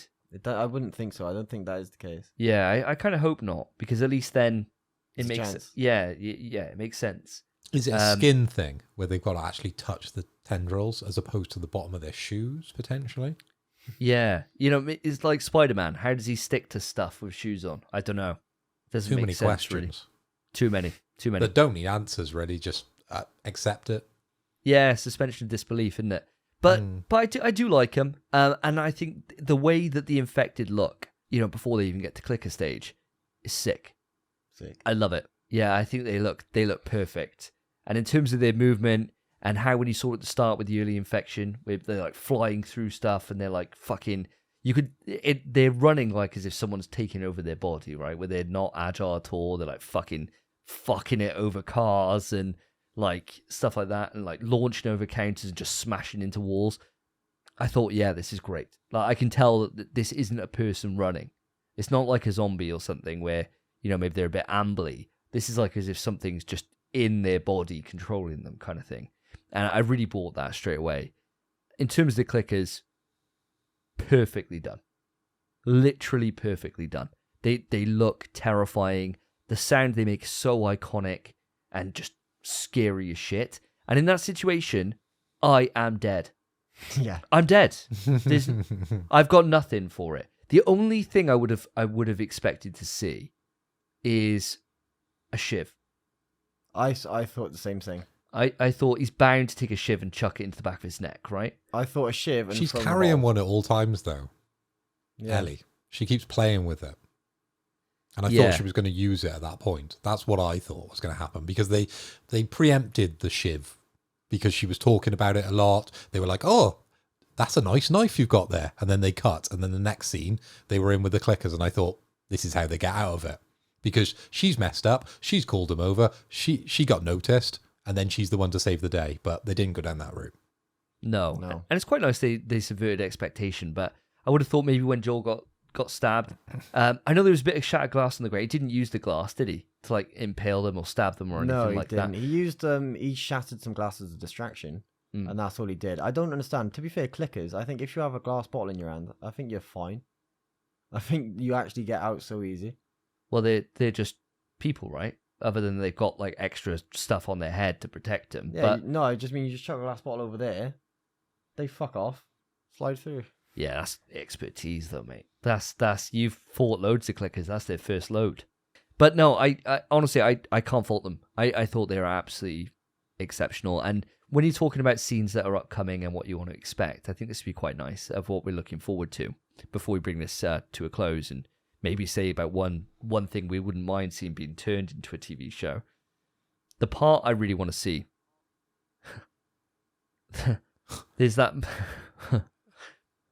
moment, right, where there's, and I hated them for this in real life when I played it. You know, you meet those two characters, Henry and there's the brother and his younger brother, and They're coming up. and they fuck it. They do something and they absolutely fuck it, and they make it so that everyone like kind of comes towards you. I can't remember what they do now, but they do something that just pissed me off at the time. And I was like, oh, I hope these fuckers die. I was like really pissed off them, like really hated them. And then they kind of win it back and like, oh, I'm really sorry. The little kid's like, I'm really sorry. I was like, oh, you fucking die. Right, you little bastard. I hope I feel that kind of burning hot rage for them in this. But then when it eventually comes up and they get their comeuppance, I feel really sad. It's because he's Ellie's first friend. Yeah. He dies like, immediately. Yeah, it's grim. I really want to. I hope I just feel that kind of that attachment so much to Joel and Ellie at that point and their survival, that any fuck ups caused by somebody else, immediately I want them to pay for it. You know, and I think that's the thing. It's not the fact that they did it. It's just that I care so much for these characters that I want to see them prevail, and that's the kind of moment I want to see. That I'll know. Fuck yeah, I'm super invested in these characters. I think that'd be my moment for me. Really small moment in the game, but something that's always stuck with me for a long time. Yeah. What about yourself, Phil? Obviously, we got Spence saying about the gymnasium. Which point in the game kind of springs to your mind about, oh, I can't wait to see how they adapt this? I just want to see how they end it. Because I know what I did when I got to that hospital. And I know how quickly I made that choice. I want to see what they're going to do. I want to see how they build that moment of tension. And they put you in that situation where you can make a difference. You can be the bad guy or the good guy there. Let's see what happens. That's what I want to know. Oh, yeah. I mean, we all fucking unloaded into that doctor straight away, didn't we? I made an example out of that doctor. Fuck I'm like, him, bro. Yeah, Put a absolutely. few rounds in for good measure. Yeah. Sort of just beaten. Fuck you. Yeah. Oh, that'd be good. I think that whole doctor scene, knowing what we know now and the importance of him, especially leading into Abby, I think they're going to do a lot of work with that doctor. I think it won't be long and we'll start hearing about him, or maybe they'll be showing scenes from the hospital. Maybe. I mean, the difficulty is there's a big question line over the game when you play it, as if this place exists. So it's quite difficult to show it in advance. Yeah. Because there is very much that question when you played it for the first time of, is this still there? Yeah. You know, everything you go to is fucked. They're not there at those coordinates. You go to one place to the next looking for them. So maybe it's a case of just when we get to the hospital, there's just a big load of time with the doctor at that point, enough for it to leave a lasting impression on you before the end of the show. Maybe that's how you do it. We got so much to talk about with this, and there's so much to see, so much to come. And I'm sure that over the next couple of weeks, maybe in a few, get a few more episodes under our belt, and we can just revisit this maybe at the start of what we've been playing. Just quick little thing of just ratings on the episodes, if we recommend them, move on, kind of I'd thing. like to revisit it at some point and just go through all the Easter eggs because I tell you, I know all of them. I'd love to, and Ooh. just blurt them all out, all of you. Well, let's save that for another day. Yeah. And quickly, before we bring the show to an end, I want to know your pitch for a game that you would turn into a TV show. Try and sell it to us. Let's move it across to the king. Okay, guys, so what you want to think about, what is the coolest way you can get from A to B? Yes, you're right, parkour. And I haven't seen enough parkour on TV these days. You just don't see it. It's not an Olympic sport. It's just not on TV at all. So let's get more parkour. And I'm talking Mirror's Edge. Not Forspoken, Mirror's Edge. It would be so stylistic in the kind of whites, the reds, the lens flare. And you'd have that lady eloquently gliding from building to building. And it would be kind of like a mafia story as well. There'd be lots of bullets, lots of kind of like criminals in it. It would be great. It'd be a really, really cool, intense, fast, especially some of the running from behind the head. You get some really cool angles on that. And I think they could build an immense story around that because the game doesn't flesh it out enough. And I think it really needs a series. My vote is going to Mirror's Edge. Would they go, this is make or break for me, would they take it into first person at any point? Mate, they took Doom into first person. The Rock went first person when he picked up the BFG. So yes, of course, Mirror's Edge is going first person. Hell yeah. All right. That's got my interest. I'm interested. I'd need to see a couple of stills. You know, maybe get some of your key shots together that you've got scenes planned out. See some of the dialogue with Faith. I think that's her name. Faith. Faith, yeah. And we go from there. But so far, put it to the planning stage, King Hoy, and I'll look forward to seeing more on this in the future. What about yourself, Spence? You've had a bit of time to think. I think one that I would really like, and I don't know if you boys will agree with me, something that's been attempted but not in the format of a TV show. Street Fighter. I'd like to see Ryu's journey of training, traveling the world, and fighting all the Ultimate Fighters. I think it could be done well if you go through training more than bullshit story. I think they need to pick a character, Ryu, and follow his journey to train. No. Street Fighter's got no story. That's what I mean. How can you create a show around that? It's got no story. Just make it's it just about man Ryu. fights this person, man fights that person, man fights this. Right. Just make it about his journey to be the strongest fighter. Oh, That's it. No other story. And he just finds people, and they come up telling him their story, and he's like, I don't fucking care. Just fight me. All you would be watching is filler Dragon Ball Z episodes with Ryu. Exactly. Yeah. Yeah. It's just Ryu instead of Goku. You're changing an orange gi for a white gi, and it's just him running along Snake Way. It would be boring as sin, mate. I'm not on board with this one. I think this is a bad idea. I think they did Mortal Kombat, and apparently it's done quite well. I haven't seen it, but apparently it's done quite well. But Mortal Kombat's got Has story. quite a good story, yeah. Street Fighter does have story. I don't want to say it doesn't, because it definitely does. There's key moments that happen in certain games. That's why, like, Sagat's got his scar and stuff like that. There's things. There is things. It's fucking paper thin at best, and. It would take a lot. You'd need to get some big star power in there. I need to see like Arnold Schwarzenegger. What, like Kylie Minogue? Yeah, maybe you could bring back Jean-Claude Van Damme as Guile. Oh yeah. Maybe we bring that back. And I'm thinking like literally bin off all the story. Don't even think about the story and just think we got Ryu, base character. What does he like to do? He likes to train and fight. Follow that. oh god, it'd be so shit. That is it. That'd be so Just have him travel around fighting, fellas. I think it'd be sick, and just put all the money, all of it, into fight scenes. That's what I want. I think even, you're talking like 8 hours worth of TV. 8 hours worth of TV choreographed fights. I'm on about 24 episodes, bro. 24 episode run. I think I'd clock out after 2 episodes. Every character, bro. Only so much time that I can just see Ryu just walk up somewhere and say, the answer lies in the heart of battle. Before then he just beats the fuck out of someone. Yeah. and then just goes, then all of a sudden it would be his phone rings, of course it would, and it'd be like, and then he picks up the phone, and then he just walks off. Oh, on to the next challenger? Okay. Yeah, that's it. Next episode. Yeah. 4-minute episodes. No, wait, no. This is going in the bin. Trash idea. I think it'd be great. Sorry, mate. That is not being shipped on my network. Mr. Hoy, you're in agreement with me on this one? King Hoy? 100%. No shot. Sorry, Spence. It's fine. Just you boys are wrong. I'll take my $1 million idea elsewhere. I don't think it'd even make $1 million, mate. My big Hail Mary. No, it's not Resistance. As good as that would actually make for a great TV show, because it's got a really good plot, Resistance. I want the Big Daddy to return himself. Nope. Metal Gear Solid. The other Big Daddy. Duke Nukem, baby. I want Duke Nukem, the TV show. I want him. You could just have so much fun with Duke's character. You could put him in so many hilarious moments. And it'd be like an 18 plus, like R-rated comedy, but with brutal violence. I'd agree with you if we were in the 90s, because shit like that was acceptable. But now everyone's so PC. Duke Nukem just doesn't work these days, right? That's why they didn't make any more In-Betweeners movies, because no one finds that funny anymore. It's completely immature. I couldn't see that working now. I think Get your time machine. Duke Nukem in the time machine. Perfect. Not these days.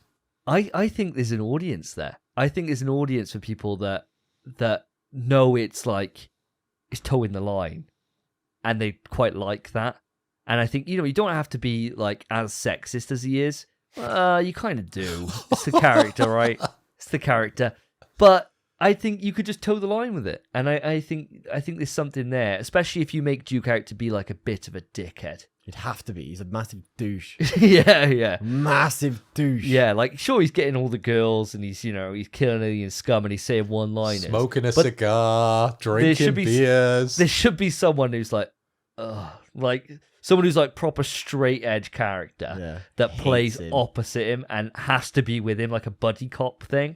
And I think that would be hilarious, especially if the straight-laced person's just like fucking done with his shit. But Duke's just being Duke Nukem. Tell you what, I was more on board before you introduced this new character. Oh no, this way more on board. But I am on board. Who would you cast? As Duke Nukem? Yeah. Have I got a time machine? No. Damn. Because it would be Arnold Schwarzenegger otherwise, Yeah, wouldn't it? of course it would. Otherwise, I know who I'd cast. and I can't have Dolph Lundgren as well because I'd have him if I could have a time machine. So if I can't have those two, what budget are we talking? Unlimited budget? Yeah, unlimited budget. Aliens, bruv. Tom Cruise. Tom Cruise? Tom Cruise. He's a star power. Surely He's got just- star power. Bro, he's like Just 4'8". get Brock Lesnar. Just get Brock Lesnar to do it. It'd be totally fine. Oh, I know who I'd have. It's called like Nice Guy or something.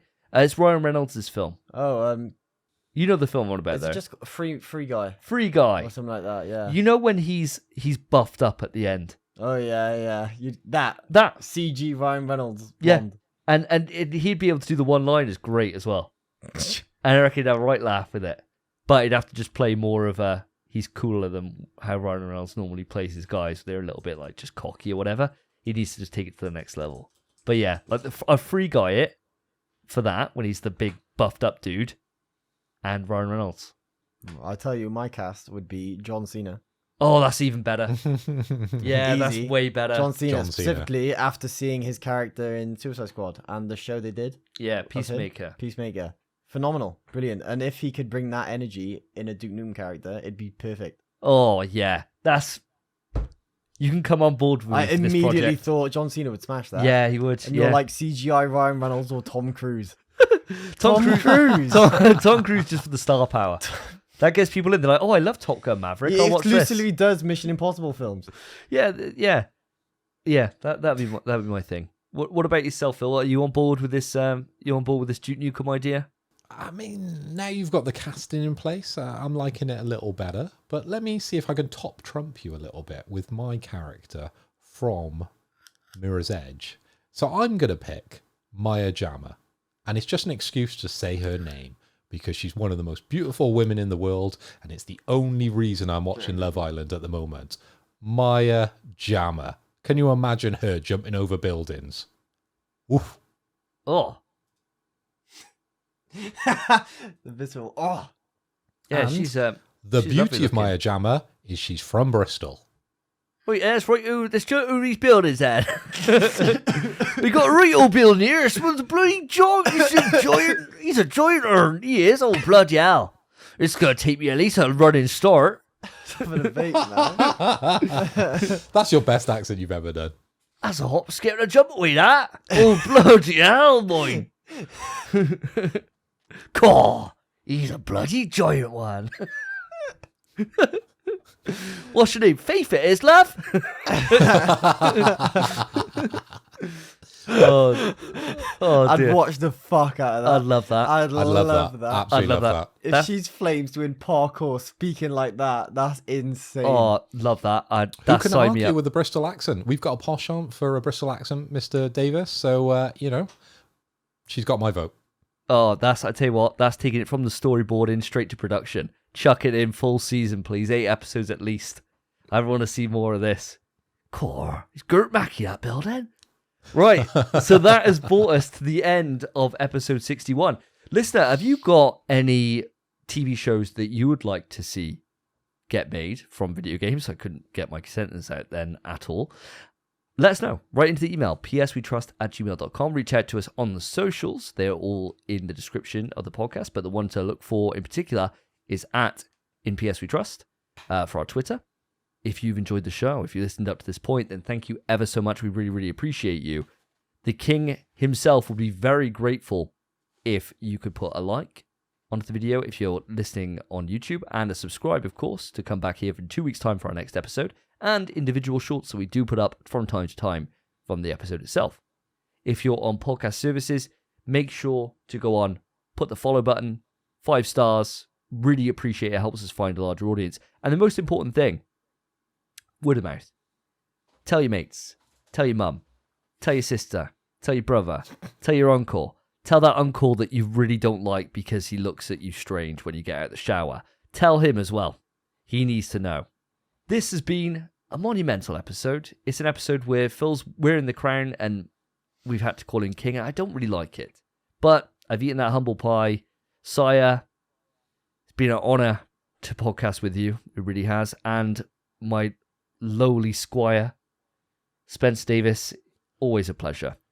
I've been Davey. I've been King Phil this episode. 3-time big quiz winner.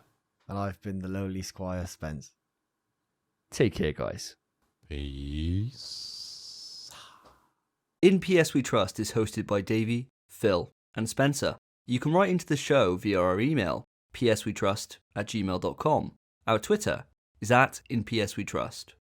To find each of us online, follow our Twitters, @SSJDavey, @PhilipHoy, @SpenPie_. Thank you for listening. Take care of yourselves, take care of each other. See ya.